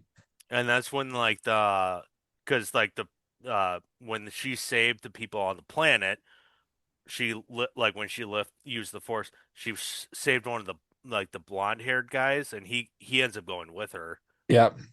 to help sabotage because they're going to sabotage it by because they have all those like vials of Of that carbonite stuff. carbonate, and they were going to use that to sabotage the ship so they can get away. Yep. Which is another thing. It's like I want to know because as I'm watching this right now, which is like super weird. She had like the cybernetic leg, Mm-hmm. and right now, like I said, the guy that with like the forearms and the trank Yep. from Attack of the Clones, whatever his species is, like camouflaged her leg to actually look like a leg. Yeah. I I was like, what the fuck is going on here? yeah, it was like And, a cloaking device that made it yeah. appear like a real leg, but it wasn't. And she also had the same like high-tech high heels from the first episode where you Oh know, yeah, yeah. they like adjust and it allows her to like move really quickly, if I recall. And I mean, I'll get to it. Maybe I should be quiet and let you No, no, talk. go for it. No, I think you're remembering this one better than I am. So this is good that you're, Um, but so she sacrifices herself to like to save the refugees to go back. Uh, was there? Oh, because it was like it's like flashbacks throughout the entire yeah, episode yep, of this like her former master, yep. which I don't know. I don't know how to start this conversation. It looks like a woman, long hair, beautiful eyes, and like everything about it, but it has a dude's voice. Like you Yeah. could tell. It's like I don't what. Let me you talk. To me, I don't know how to start this conversation. Like Yeah. of her former master was just like I was like, what? I literally at one point I was like, what the hell? Like I, I I was don't. not expecting that voice with that presentation. Um, Nothing against it. But yeah, I don't know if it's a man or a woman. Again, that no problem with that. But again, like what we mentioned earlier is that you're trying to develop um you're trying to create these characters in your mind and understand them. So it it kind of draws your attention towards like trying to understand the character, and then you end up like not following the story a little bit as it's progressing. So that's kind of how it was portraying for me.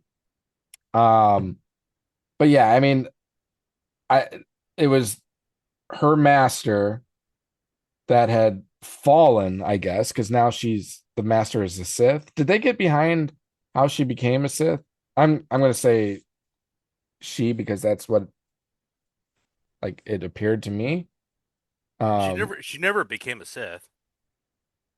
but she was with the Empire. Mm-mm. Nope.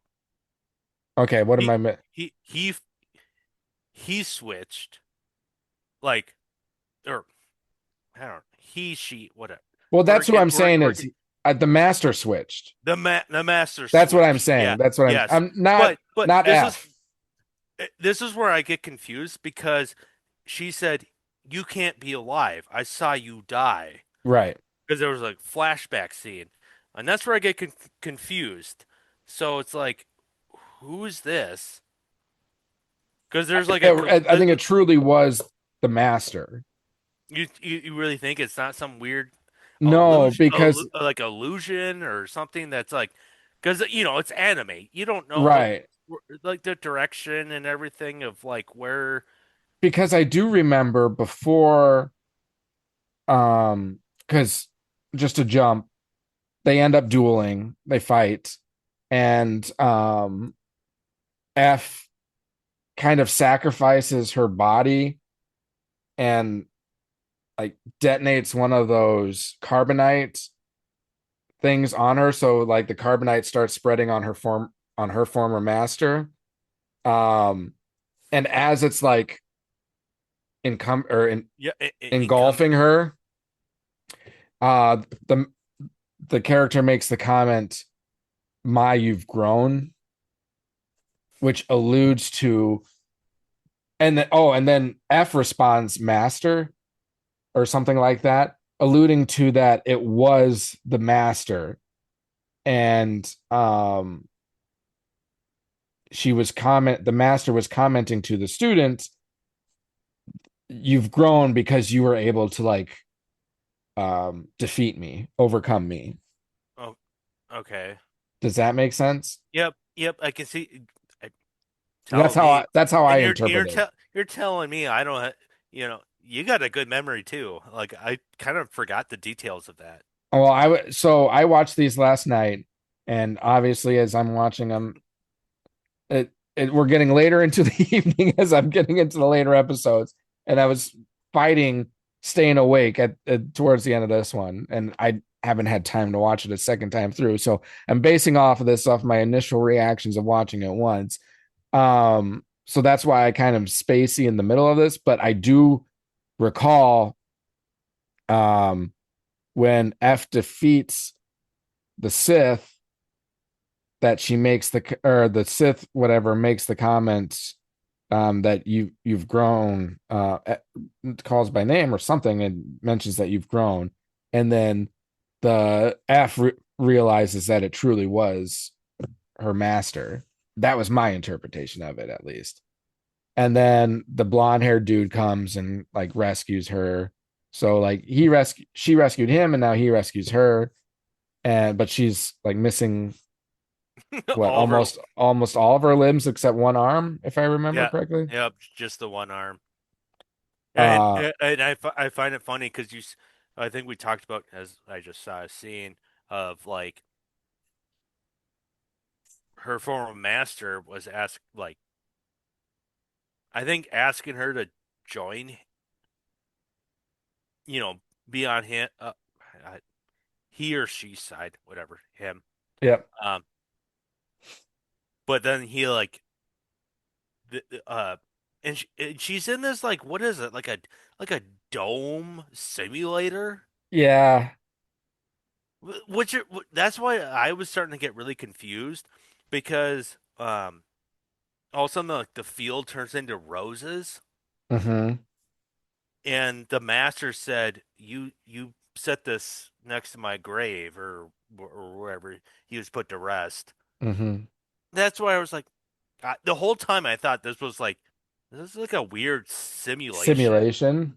that she's in, but actually it's not. Right. And and that was another aspect of like when they because let me start over. A platform lifted up with a lightsaber and it was yellow. Mm-hmm. Isn't there's a reason why a lightsaber could be, and like you said, sometimes it's the wielder that designates like the color, or Well, that maybe. was in the Ninth Jedi, which isn't canon. The color is determined by the wielder, the length, the girth, the color, and all that is and like the clarity of the color is dependent on the wielder. But in canon, typically yellow lightsabers were wielded by like the guardians, Yeah, um the Jedi Temple guardians. And but hers is like a katana. It's like a yeah. saber sword, but it's like in the shape of a, so it's got kind of a bent, a little bit of a bent blade, looks more like an actual sword, just yellow light. So kind of like the dark saber, but in a curved, slightly curved manner. And I just got the fight right now in the background just popped up Okay. where she pulls. Oh, I know. Oh my God, I love this. Like she does the pulls the lightsaber. Like the Qui-Gon. The yeah. There's a they call There's a certain stance, yeah. a name for it, but the Qui-Gon stance, and then she pulls it back, and I think, God, who does that stance where you Well, like where you pull it back and you just look at your enemy like this and oh sure. I ah, mean, I can think of Obi-Wan Kenobi, think of Qui-Gon. I know like Kenobi also has a Is stance it where his fingers are like, God, whose stance is that? Because like I thought about it right away when I first saw it. Now I can't. Now I'm does blanking on it. Ahsoka have a stance like that? But she's like, she's got the dual saber, so she's kind of like, I don't know. We're not gonna waste too much time on that, but anyways, yeah, it's yellow, and I see what you're talking about. It looks like like a katana is a Japanese sword. yep, yep. Which I could see where this concept comes from. It's If it's the oh, Ronin from the duel has a similar sword too. He's got a yeah, yeah, red katana type. you're totally right. Yep. So I don't know. And again, none of this is canon.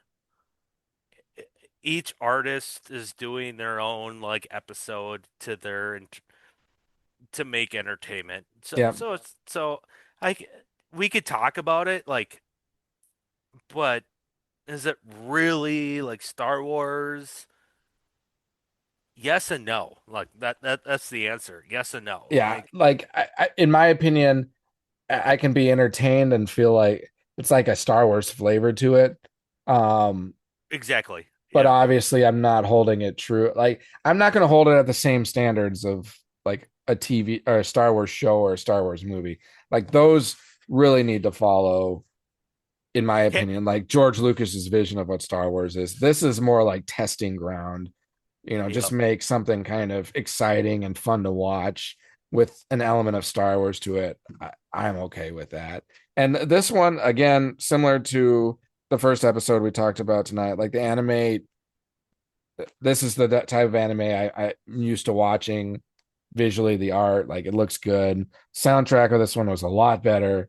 Um, so there were a lot of elements that I really enjoyed about this one. And so I would probably agree, even though it's the one I'm having a harder time remembering because I was fighting staying awake, being so late at night, but it was the one that I enjoyed the most of these three. Um, so yeah, it definitely some cool stuff with visions, and we'll be Um. watching. Oh, go ahead. Oh no, I was gonna finish off like this episode though, like Oh, sure. the visual, like I did not care. I'd say the previous two episodes, eh, the visual artwork in this. Thank God that was my end cap of watching, like because it Of these was three. because it finally like I was like, oh God, okay, it's good. It's good again. Yeah. Because I thought the artwork was great. The gal that's the Jedi, and she wants to fight to save, like it's like my former master taught me this is like you kind of like this is the way of the Jedi. Yeah. Even though like the former master being now on the dark side, telling her like I'll take you in if you learn this side. Like Yeah. just the whole conflict. but that whole element of them in that like I said, the dome, and when the blonde guy disables like part of the ship Yep. with a carbonite, all of a sudden like it just like disappears, and all you see is stars. Yep.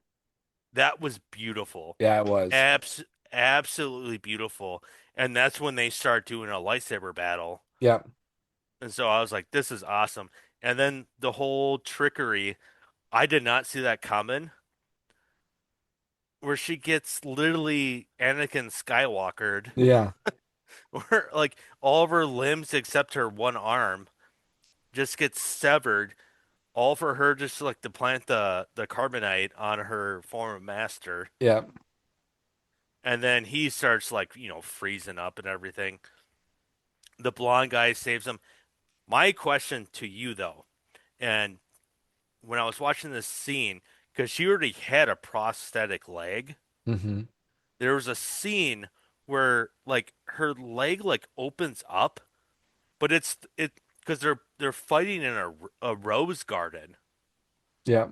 that she initially gave a rose to her master's like gravesite, Yep. because he she whatever Yep. makes a reference about it. You got any insight about what that was all about and why it's a rose, like this giant rose garden? And I mean, I think it's just playing off of the trying to figure out if this master or if this Sith is truly the master or not. Because only um it also could be playing off a vision of or like of her own. She could be producing the surroundings through her own, I don't know, connection with the Force because she's the one that planted the rose at the gravesite. How would the master know if that is the master unless if he's if he's dead. dead, unless it is the master who later like who's been watching and later visited the gravesite? I don't know. So is it manifesting based off of um F's own connection with the Force, or is it the Sith who's playing off of the fact that she put roses at it, so it's trying to be a form of distraction and make her question like who this person is to bring down her defense a little bit. I don't know. It Mhm. I think there's many interpretations that could be made here. Again, I'm doing this based off of just watching it once. I'm sure I'm going to have to watch this one again. I'm sure I'll watch all of them over again. Um, but I really want to pay attention to this one further again. So I might have different feelings of that after rewatching it a time or two. But as I sit right now, that's kind of my take on that. Gotcha. Like I said, of the three that I watched, like, five, six, or what's this? Yeah, Five, five. 6, 7. Yep. This one Or was wait, no, probably 4, 5, 6. Sorry, four, four, five. five, six. Yeah, four, five, six. Yep. This was probably my favorite, just artistically, the story. I was just like confused, I guess, about the like the is there a backstory? And like we talked about earlier, there could be. Yep. Uh, and is there the way it ends? Will there be like a sequel? If that makes if because Maybe. the way because she gets saved, but then she's missing now both legs. Yep. Granted, one of them was already severed in a prosthetic, and she lost an arm. But I mean, the whole sequence and everything about like the artwork of like the fight she had to lose those limbs just to like get the master with the Carbonate. carbonite and everything. I I thought I enjoyed it so like a lot with the artwork. I was just really curious just about the rose garden Yeah. because that's where they fought, and Yep. and her one prosthetic leg. like opened up, and I'm like, wait, what's Yep, going and on? it did that in the volume 1 as well, Okay, before so she took down the villain of that episode. okay, It's like so I don't know if it's the shoes or what, but there's something with okay. that prosthetic or whatnot. Um, is it safe to say that so far of these 6 episodes, if you recall back to volume 1, I think our favorite 3 episodes from that were the duel, the Ninth Jedi, and the Bride. Is that safe to say from volume 1? Yes. Because I know you mentioned that you really liked the duel and Ninth Jedi from the first volume, and I think um you were also thought that the Bride one was one of the best. I think it's interesting that those 3 stories, at least for me, are my favorite so far of the 6 that we've seen. So the continuation stories, or the pre, whether this Lost Ones is a prequel or a sequel, um, it's interesting that the dual continuation story, the Ninth Jedi continuation story, and the Bride continuation story have also been my favorites of volume 3 so far. So I think there's something there with those episodes. Obviously, we mentioned last time that they are making a continuation series for the Ninth Jedi. For the ninth, yeah. Yeah, I will say from volume 1, Ninth Jedi was my second favorite. I think in volume 3, I liked the Lost Ones more than the Ninth Jedi continuation story. Not that I didn't like the Ninth Jedi continuation story, but that was the one where she got um separated from her group from the ship, got like shot in space, and then ended up Oh, on that abandoned planet and with the droid, and that, like, that one was okay, but I liked this Lost Ones better than I liked that Ninth Jedi continuation story. I don't know if you feel the same way or not. The duel was my favorite in both volumes so far. yeah. Maybe I'll have to watch that again. Which one, the duel or? The duel, yeah. Yeah, the duel was the one with the dual continuation story. So the second, Yeah, were you talking about the first or second one? Like the continuation? well, The both duel, of them, the duel from volume 1 was my favorite of volume 1. And then the dual continuation story has been my favorite of the ones we've watched so far in volume 3. okay. I And would then, say duel's probably of this volume, yeah, that volume of the three 6 that we've seen so far. that we've seen so far. I'd probably put duel number two. I really think Okay. the Lost Is Ones your favorite? is probably so far, maybe because it's they always say recency bias, Yeah. Recency bias. because I just literally just watched it Yeah. today. Yep. So, but I'm I don't know, I like it, and I want to know if they're going to do a continuation because it seems like what we just talked about, like technically this. I thought, like we said, there were going to be two, Yep. but this isn't this not a continuation or a Yeah, pre? it's the same character. Yeah. So, and I don't know. I'm kind of liking it Okay. of this episode and how it went. Now, granted, she just killed her master, who looks like a gal but sounds like a dude. Sounds like a dude. Yeah, I'm gonna get shit for that, but It's all right. um, Haters gonna hate. It's fine. haters gonna hate. Uh, defeated her old master. It's kind of Yeah. like where can it really go? But the blonde guy, rescued her. They got on the ship. The one little, like, I don't know, ant looking droid like flew them away Yeah. in that one ship. It's like, okay, so where does this go after this? So I Well, don't know. and if we think about it Especially, too, the jump from the Bride episode from volume 1 to where this episode is, like, it's not like a direct continuation. There's we can't even tell if it's a prequel or a sequel. So it's like it's right. not directly connected. So maybe if they made another story, it'd be completely separated as well for this. Whereas the Duel and the Ninth Jedi, they were clear continuations from their prior episodes. So, Right. um, so the Lost Ones would be your favorite, and then the Duel, and then the Ninth Jedi continuation. Is that Yeah. correct for Volume That would be Three? my 1, 2, 3. And Yeah. then, so for Volume One, how would you how would you rank those? Would it? I'd have to look at the list again of all the Well, I mean, episodes. of just those three, how would you order those three? Not amongst the rest of the nine. Just how would you rank the first Duel episode versus the first Ninth Jedi episode versus the first um I would Bride? say probably the Duel #1, or like, is that I? Yep. They're pre. I can't remember the name of all the. Yep. The first, Like, it was just the Duel was the first.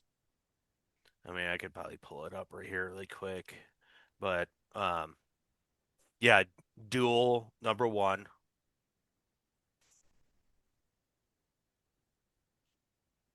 And then where would you rank the Ninth What? Jedi and the Bride? Because is that what it's called, the Bride? Yeah.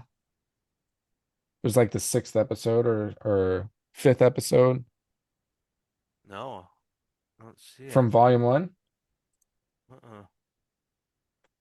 I'm gonna look it up too. That might be a different. Might have a different name. Star Wars Visions Volume One episodes. But yeah, I'll do Duel and probably Ninth Jedi. No, yeah, episode 4, The Village Bride. Yeah, the Village Bride. Sorry. That's what it's called. Yeah, Yep. I need to rewatch that one. I think that's definitely her. She's got the ring. Yep. Uh, Okay, so Because I mean, if I my favorites of these, so the Duel was my favorite, and then I would actually probably say the Elder, then the Ninth Jedi, and then the Village Bride. So if I'm just ranking the three continuation stories, I would say the Duel was my favorite, then the Ninth Jedi, and then the Village Bride. But in this volume, I would say the Duel continuation is my favorite. But then I would say the Village Bride continuation was my second favorite. And then the Ninth Jedi would be my third favorite. okay. The more I think about it, I'd probably be on the same. Well, no, I think I told you. What did I say? You liked the Village Bride continuation the best. So the Lost Uh, Ones, the most recent episode, you would put that one first, and then you First, would put the yep, Duel, and then you would put the Ninth Jedi continuation. yep, yep. Okay, yep. Yeah, sounds good. I wish they would have, like, uh in the description, like, the episode, like, the Duel, and then colon payback, the Yeah, Ninth Jedi colon child of hope. right. They didn't do that for the last one, Yeah, they didn't do the Village Bride or colon the Lost the Ones. lost one. I mean, not the last one. Yeah, Yeah, why did I that's don't why know. it probably like throws you off, thinking like, is this? Because I swear, like, right when I started watching it, I was like, wait, she was in one of the other episodes I've Yeah, seen. So yeah. So you weren't expecting that going into it, but then you're like, okay, we've seen this person before. unless that's what they were trying to do, is Maybe. catch you off guard and be like, oh, sweet. Yeah, So maybe. All right. Well, speaking of sweet, I mean, how cool is this poster? it it's more just the font of the Mandalorian and Grogu Even that's even the poster, like the background and everything, like my buddy could. So for my birthday, we went and saw the new Predator movie. was it good? No. I There was a pause there. Anyways, continue. but that like we like walk out of the theater, and I was like, oh, what the hell? They already got a poster for this? It doesn't come out till May of next year. Like, Yeah. how do you have a poster? It says coming soon. Oh, yeah, okay, coming soon Maze soon. in 6, 7 months, like plus. I don't know if It's even a if they. loose interpretation. But even I was like looking at it, and I was like t telling my buddy, I was like, "Look at the font." And he goes like, "Yeah, that looks ridiculous." And I was like, "Yeah, I do this podcast with Mudge, and I was telling him, I was like, yeah, it looks like Flash Gordon." And then when I took a picture and sent it to you, and you sent me a picture of the Flash Gordon poster from like 30 years ago, I was like, oh my God, yeah. That I was just like, oh God, it's so to me, It, and then just like to me, the artwork is even bad. Like yeah. that's my hot take. In my But opinion, it's clear that they were trying to like pay homage and like replicate like old Western with a mix of old sci-fi movie posters, but the imagery is more like current date, and it just nope, does does not. not mesh well together, in my opinion. Like if you want to go like old Western, old sci-fi movie poster, you need to keep it to that like art style, like almost. I mean, you can't use actual live photos. Yeah, you can't use photography. It's got to be like comic illustration style almost for that old. Go like that Mandalorian. That's fine. That font and type and everything. That's just fine. And it's unique and it's kind of Yeah, it works. yeah. But yeah, this Mandalorian Grogu like title tag just along with it was like oof, yikes. And just the way in the trailer when it just like zooms in, Yeah. you said it just bleeds Flash Gordon That's what I thought when I saw it. vibes. To me, I think I said in the one of our previous recordings was it looks like Mars Attack. Yep, yep. Like Just ridiculous, over the top almost. Which yeah, is yeah. like I don't like this movie really needs to do well. Like It does. I don't It's want it to be like let's make a joke out of it, or like it just doesn't make it seem as serious when you have something like that. Like hmm I don't know. Let's let's take this serious, people. Let's get the yeah. Let's get Disney Star Wars back on track. Like I want it to succeed, and I just don't have high hopes. Probably terrible for me to say, but But more what so, made what gives me reason to have confidence that this is going to do well?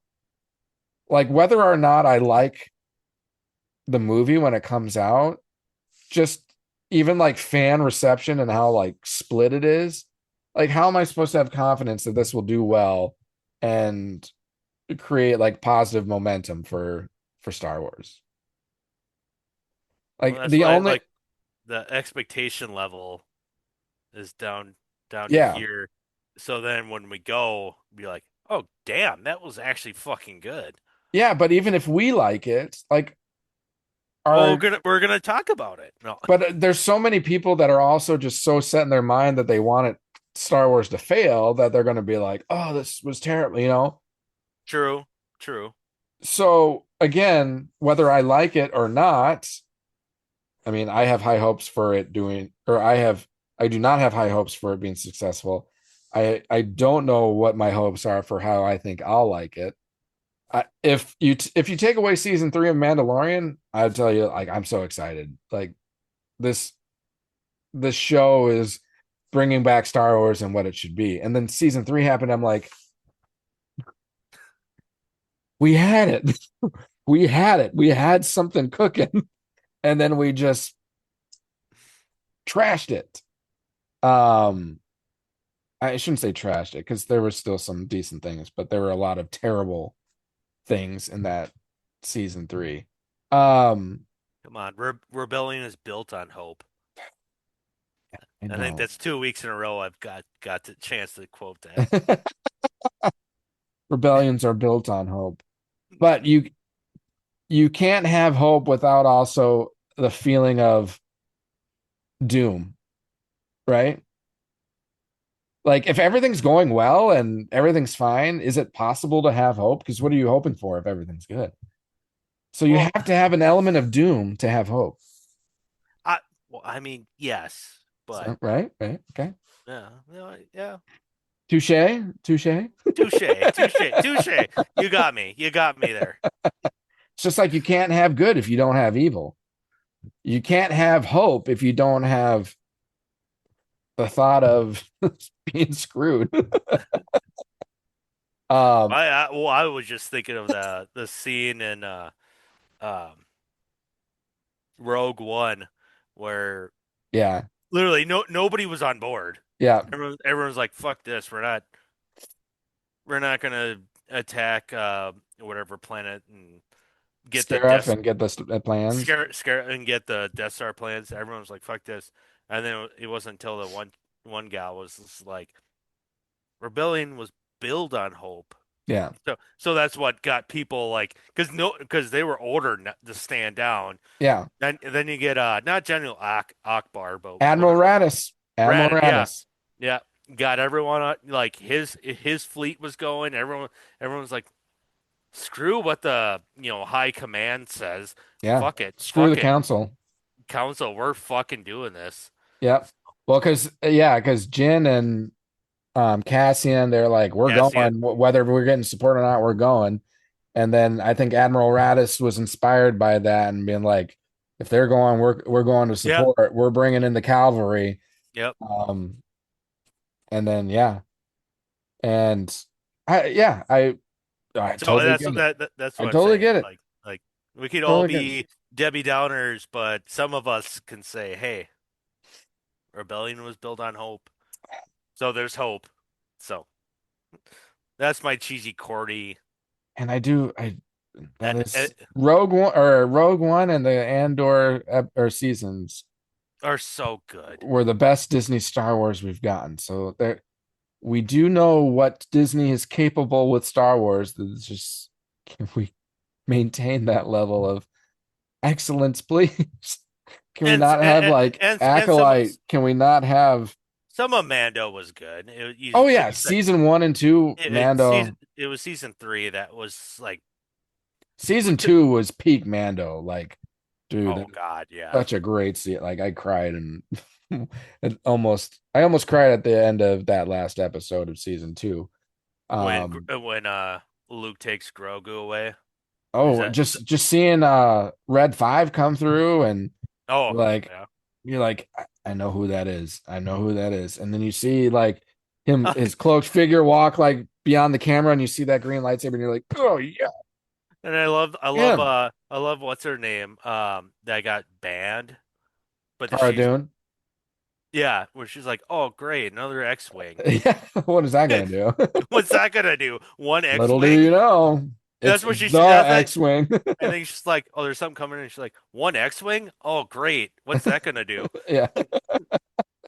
And Little did because she know. right away when I saw that, I was like, I know who It's that Red is. 5.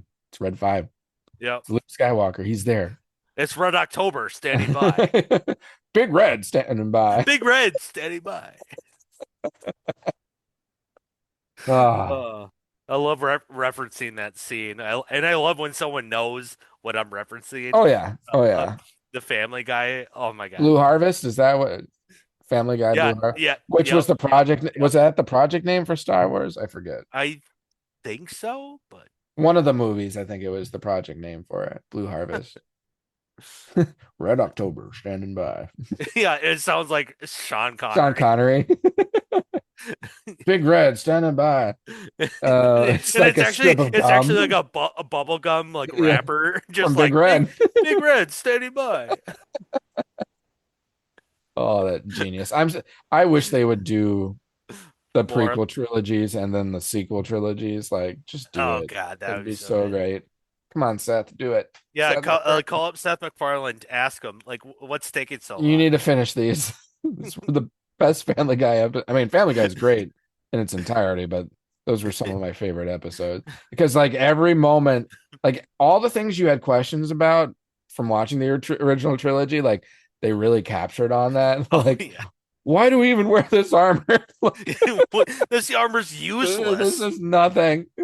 And then the scene where on the Death Star where the laser shooting, and you've got those like Imperials that are standing there like, I called in for a rail. They said they wouldn't do it because we would lean. Because like you watch that and you're like, how the fuck is he there? Did he? Yes, yes. Oh my God. No, God, it's been a while since I've seen seen, but that little I forgot about that scene. Like I gotta rewatch these. Like, It's so great. I think each one of those episodes is like an hour and a half long. So well, they're technically I thought they were like were they episodes or actually like movies I that they they released split like them up. I think they're like they've split them up into like two or three episodes that they'll play like on, if you're watching what are the channels that it's like Adult Swim or not Adult oh Swim, adult yeah Cartoon Network Cartoon Network, but it turns or if into TBS plays it, it's cut yeah. into two or The, three 30-minute episodes, but I think they are like more movie length or whatnot. and they're like late night where they're allowed to play Yeah. that stuff or whatever. I mean, I think I said this multiple times in previous like recordings that we've done, but the scene in Return of the Jedi where Luke's gonna jump into the Sarlacc pit Oh yeah. and he like kind of like does the nod, but then like everybody's like all the insiders or whatever, they're all like not like they're nodding like okay, we're good, Yeah. we're good. And all of a sudden it goes in the middle of the desert and there's this picture on the mound and he's like, and he just looks and he goes, nope. Then it then it goes back to everyone else like look at each other like, wait, what the are we doing this or not? Well, didn't even the like Sarlacc like the Yeah, the Sarlacc he was like nodded yes. just Like like playing off of how long that scene like kind of took in the movie, like everyone's nodding and yeah, and then like that was years ago, and I just remember I was like, and so someone's like in God, it had to be college or yeah, whoever we're hanging out, and there's like eight of us, and we could not stop laughing. Like we had to rewind it and watch it again because it was so funny. But it was hilarious. That's good. I just love it when it goes to the pitcher and he just There, he shakes it off and I was like, oh my God, that was brilliant. Like Seth MacFarlane and your co-writers and everything, like you guys are awesome. Like coming up with this content. or like w- was it Darth Vader? So it was when Stewie arrived on the Death Star in the first one, and he's talking to like the Admiral or whatever, and he's like, Stewie's like, oh, so the space is impenetrable, right? And the guy's like, Well, side of a small like thing that could, if a torpedo shot there could blow the whole thing up. And he's like, we might want to look into that. Yeah, we should. Yeah. We might want to look into that. might want to look into that. Yeah. I just remember Stewie being like, yeah. Oh man. Well, we've once again reached the 2 hour mark. Oh, we did. Surprise, Jeez. surprise. And you said like, oh, let's try to get through this kind of fast because we got a kind of a late start, but here we Well, are. we started earlier than last time, I think, maybe. I can't remember. We would have started earlier until my blue screen of death had Yeah, I would happened say right before we we were, started. yeah, we were on track until, and then of course, pre-game talk, Yeah, like we were chatting for probably a half hour, yeah, pre-gaming all this along with other topics. yeah. So But all It good is. content. It's always fun talking this stuff. So that's why sometimes the time will fly when we don't even realize it's 2 hours long. Yeah, Um, I kept looking down. I was like, holy shit, we've been talking for a while. the only other thing I had, I don't know if we want to talk about it now or if we want to save it for next time, was um the Leslye Headland quote about the Acolyte. I don't know if we want to talk Oh, about that. yeah, might as well. It's kind of recent news. Yeah. Yeah, yeah, go ahead. Um, I think it was from the Wrap or whatever. So uh Leslye Headland was interviewed, and I haven't read the article yet. So let me just put that into context. I was just reading a quote. Um, I'm gonna pull it up so I can read it. Because I sent it to you, right? Yeah. All right, yeah, here it is. So this was from the Wrap, and it's an article called "Office with the View," and it was interviewing Leslye Headland. And in this, she was quoted saying, "Really, the whole thing with the Acolyte was always a major risk. It was a new part of the timeline. It was all new characters. It was part of the lore where you couldn't use a stormtrooper. You didn't have the reference of the politics and war that Tony Gilroy had brilliantly exploited in such a genius way in Andor. But all that iconography and all those visual references are original trilogy references. And our references were the High Republic novels and the publishing initiative, and then the prequels, specifically with the lightsabers." Um, for me, there's two major issues with that quote that she says. Um, and one, reading the comments, the first comment that popped up nails one of them on the head.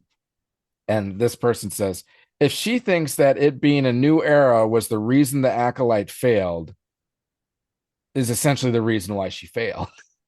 Because how do you not know? She has to have known.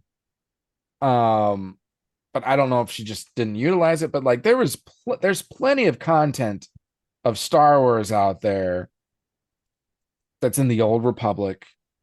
Um, Now maybe she's speaking to strictly canon, but there's still plenty of references to the Old Republic within like the Clone Wars shows. You have Darth Bane, you've got the Rule of Two. There's all this stuff that's available in there that you can play off of, which she even kind of did. I mean, she brought in Darth Plagueis. Now, granted, that was also in the prequels, so And that was just like a cameo, yeah, that right? was like a little cameo, like meh, I don't know if I count that. meh. I'm Yeah. in a cave and I'm looking I'm up. in the cave. What's going on here? um, so like there's plenty of content from the Old Republic, whether canon or not, that fans loved, that you could bring in. If it's not canon, you can bring it in and make it canon and make a name for yourself there, or just, you know, I don't know, play off of it. So that was one of the first issues I have with that quote. The second issue is, what is your job? You create stories. Why are you blaming the fact that there might not be content, even though there is, for your inability to make a good story? Um, I think the person who created this franchise didn't have anything to go off of. Like, there was no Star Wars before Star Wars. How did George Lucas make a great story of not having any content to work off? Content. He created the content. So, Leslye Headland, be the one that creates the content. Don't rely on other source material. Just create a good story. You didn't do that. So that's why it failed. I I don't mean, know. look at everything that we're watching in Visions. Yeah, Granted, some of it maybe piggybacks a little bit, most of it but isn't though. but a lot of it's like really original in its own story. Yeah. It's not like you're bringing in Obi-Wan or Luke Skywalker or Yoda. Like, Yeah. no, it's Star Wars universe, sure, but it creates. I mean, sure, like the episode we're talking about where they're on Tatooine. Are you borrowing the idea that there's a planet called Tatooine as a desert, blah blah, but you also make it your own. Like Yep. we just take place, like this story takes place here, Yep. but we're not like other than that, we're not taking anything else. So content wise, like really, Yeah. you, It just you seems need you need that you think to make a successful TV series or what but sorry, go ahead. it just seemed like excuses. Just Yeah. again, I Yeah. haven't read the full article, so maybe this is being taken out of context, and I do plan on reading it. So just want to set that precedent right there. Like I haven't actually read the full article. I just read this portion of it, this quote. Um, but if I'm looking at it at just the quote, it's like, I mean, even out of context, it seems like she's creating excuses for she's saying, hey, look, Tony Gilroy had all of this to use, obviously knowing like the awards it went up for and how successful that show was. So she's alluding to the fact that hers wasn't as good because according to her, she didn't have any source material really to work off of. That's just no. It's because you didn't create a good product. You didn't create a good story. And not to say that everyone didn't find it to be good, but a majority of the fan base didn't look at it as good content. So you just, And you can't blame Tony Gilroy for. I think a lot of his stuff, like I said, is like, sure, here's a premise, but I'm expanding on it.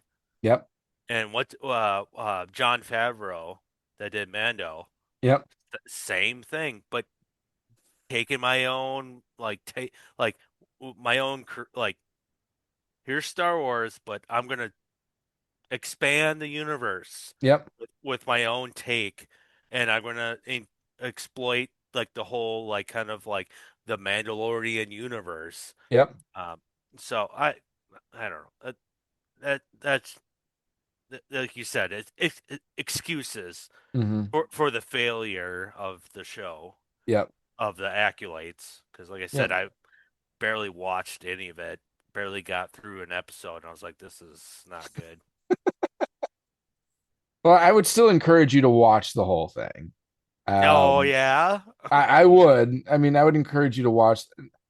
I'm not going to say you're going to be happy with the result, but just like, trying new food, try everything once. So, Try everything once. Well, I said I already did. I did the first episode, and I was like, "This I is mean, not good. though, It just tastes awful." like there are I a few good things that I enjoy. Like I did enjoy um I even forget the guy's name. The big baddie, like the Sith from that. I thought his character was very captivating and interesting. The lightsaber fights were pretty spectacular. Those were really cool. Um, but outside of that, it's pretty much outside of all that, I got. there you go. That's pretty much all I got there. Here's the Um, pie. Here's the pie. You got to eat from the outside in to get yeah, to the good part in the middle. Like yeah, yeah, sweet, exactly. sweet and warm and everything. Yep. Yeah, there was one episode that was like, all right, this is a decent episode, and I think there was 8 total, and it's like the rest were like garbage, and just Yep. going against what George Lucas originally created in so many ways. So it's like, I just been somewhat spoiled already about the whole series and just like the sisters and the force building and all that. I was just like, what the the? thread. Yep, yep. It's not a force, it's a thread. I was just like, what? Who wrote this and who signed off on this? And back again, last week we were talking about it was what's her name, Kathleen Kennedy. Yeah. She's got to be the ones. Like I said, Well, and where's the blame? Like at and some point, we're like, in all who signed up? fairness, Who in all signed off fairness, on Dave this? Filoni would probably be a part of that too. So I think a lot of people their Is he? trust in their trust in Filoni wavered a little bit. Now, Like, uh, where is he in in, in the picking scale he was of what it, of like overseeing projects? Because I thought he's like, yeah, oversee my own projects. I did not oversee acolytes. no, Or because he was shortly before that. I don't know if it was shortly before the production or like amongst production. He was promoted to like creative lead or something like that. okay, okay, So it would technically still need to be passed through him too.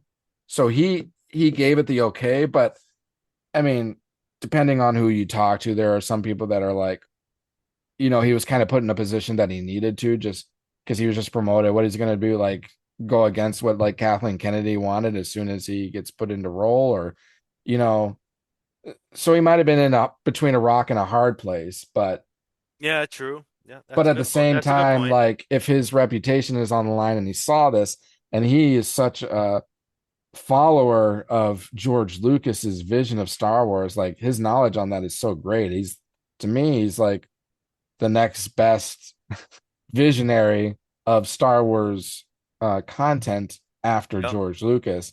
And to be that dedicated to it and then allow something like this, it's like, wait a minute, how could you accept that? So I think people are kind of back and forth on that. Um, But also, he easily could have been like, I don't know about this, and then Kathleen Kennedy's like, it's good. right, Green light it. So, right, I mean, because you don't need like a majority vote on the board to approve, let's say, what the story was, the acolytes. You know what I mean? yeah, So I that's why it's kind of hard to know. Behind the scenes, you don't know right, for sure what's going on. I mean, hell, I mean, it could have been Dave Filoni and Kennedy said no, but the board was like, yeah, give it give it all the money it wants and yeah, start making it. So, you don't know, I guess, right. behind the scenes, Of what's what all go. exactly happens, right, or how it transpires. Yeah. But I just you, feel like though Kathleen Kennedy, but there's still a level of accountability and y- responsibility because exact like if you're Kathleen Kennedy, you're responsible for hiring like Dave exactly. Filoni or and then Dave Filoni is responsible for if he's the creative content, then anything creative has to pass through him. So there's like, there's layers, Yeah, there's a hierarchy, yep. Yeah. but it I all Yep. it all goes to the top. So I mean, you can definitely hold Kathleen Kennedy accountable for this because long and short of it, this is her product. So, Mhm. anyways, that's our Which 2 cents on which that. which I wonder because we talked about this. She's stepping down. Yeah, Supposedly stepping down, right? There's a plan. yeah, and she's in this like gray area where she's like handing off those responsibilities, but like still playing a role in it. And I know she wants to wait to retire or move on from the franchise after she gets, as she says, like a big win or something like that. So Oh, I think part of that could be like this Mandalorian and Grogu movie.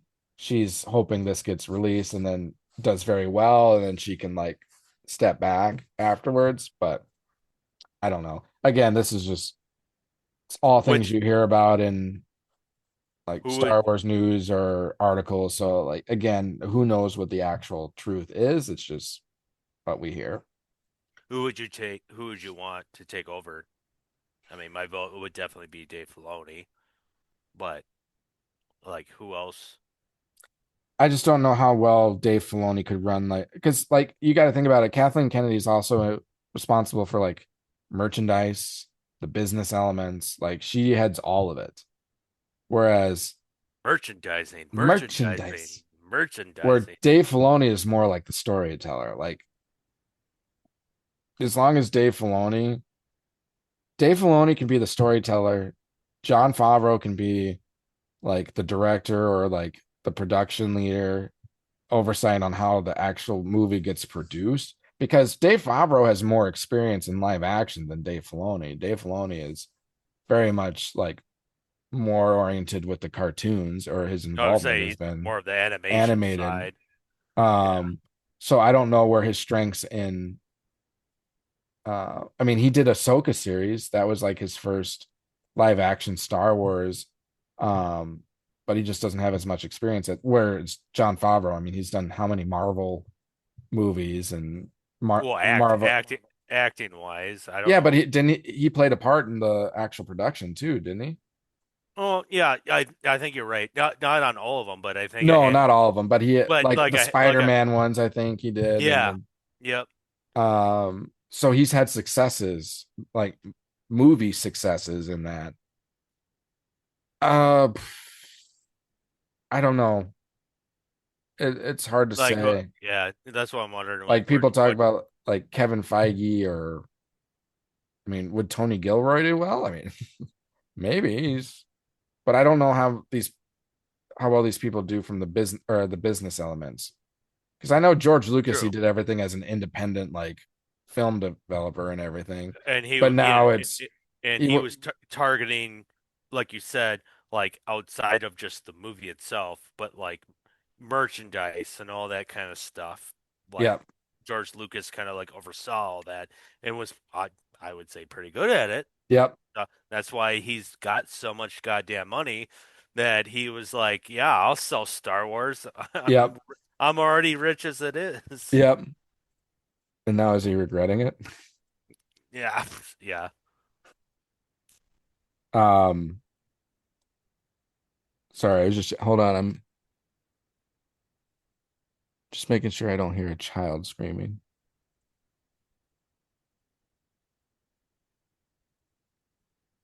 I think it's one of the dogs. I think one of the dogs is whining. Anyways, Yeah, well, well, we could wrap this up. we need to wrap it up anyways. Now that we're way beyond 2 hours. Um, but I'll just speak again to the business elements again. If you're listening to us and you made it 2 hours along the way, congratulations. I'm glad you made it through the first 28 minutes of sports talk. Um, but if Where you're are listening, where are what? you, where are you, Ryan? Are you listening? But if you're listening to us, hit that subscribe button, like, follow, download, rate, review, comment, all the above. We greatly appreciate it. And you're definitely going to want to subscribe because you don't want to miss out on uh, the prize giveaways we're going to be getting at 200 subscribers and then 500 subscribers. That 500 one being a legit lightsaber that you can duel with and everything. You're going to want to be a part of that. So make sure you're public so I can enter your name into the drawing. And also speak to our social media handles because you always got to give those social media handles a shout out. You can find us on Twitter at DetBlock AA23 pod, on Instagram at detention_block_AA_23, and our Facebook group and YouTube channel, Detention Block AA 23, a Star Wars podcast. And you can also find us on Twitter at DetBlock AA23. Yeah, so follow us on all those handles as well. Any final thoughts, Mr. Bogey? Nope. Another fun podcast, and look forward to next week. We got three more, right? Three Yep. more. Well, it's Thanksgiving, so I don't know if we will record. We've got a holiday. I'm going to be traveling to Wisconsin What when you? on I leave Wednesday and then I'll get back Oh, Sunday. because So I figured that, but I don't know if you want to try to record like Tuesday or something. But if it doesn't work, yeah, we might have to wait until the following week. But if we are able to figure it out, then we'll bring it then. But we'll talk through the final 3 episodes of Visions Volume 3 the next time. So either in a week or two. And look forward to that. And of course, we'll bring you any other news that comes up. and that's it, right? Because there's only three more. Yeah. So Yep. There's 9. 7, 8, 9. And then we'll go back and we'll finish off Season volume 2. volume 2, where I left off. Yep. Yep. So we'll wrap up Visions with the end of volume 2 again. So until then, have a great rest of your day. Have a great rest of your week. And we look forward to talking with you next time on some more Star Wars. And as always, may the Force be with you. And also, go Pack Go. Pack Go. Live long and prosper. Live long and prosper. All right, catch you later. Thanks for calling. This is Han Solo, and I'm going to be keeping you company for the next few hours right here on the Midnight Shift. Something's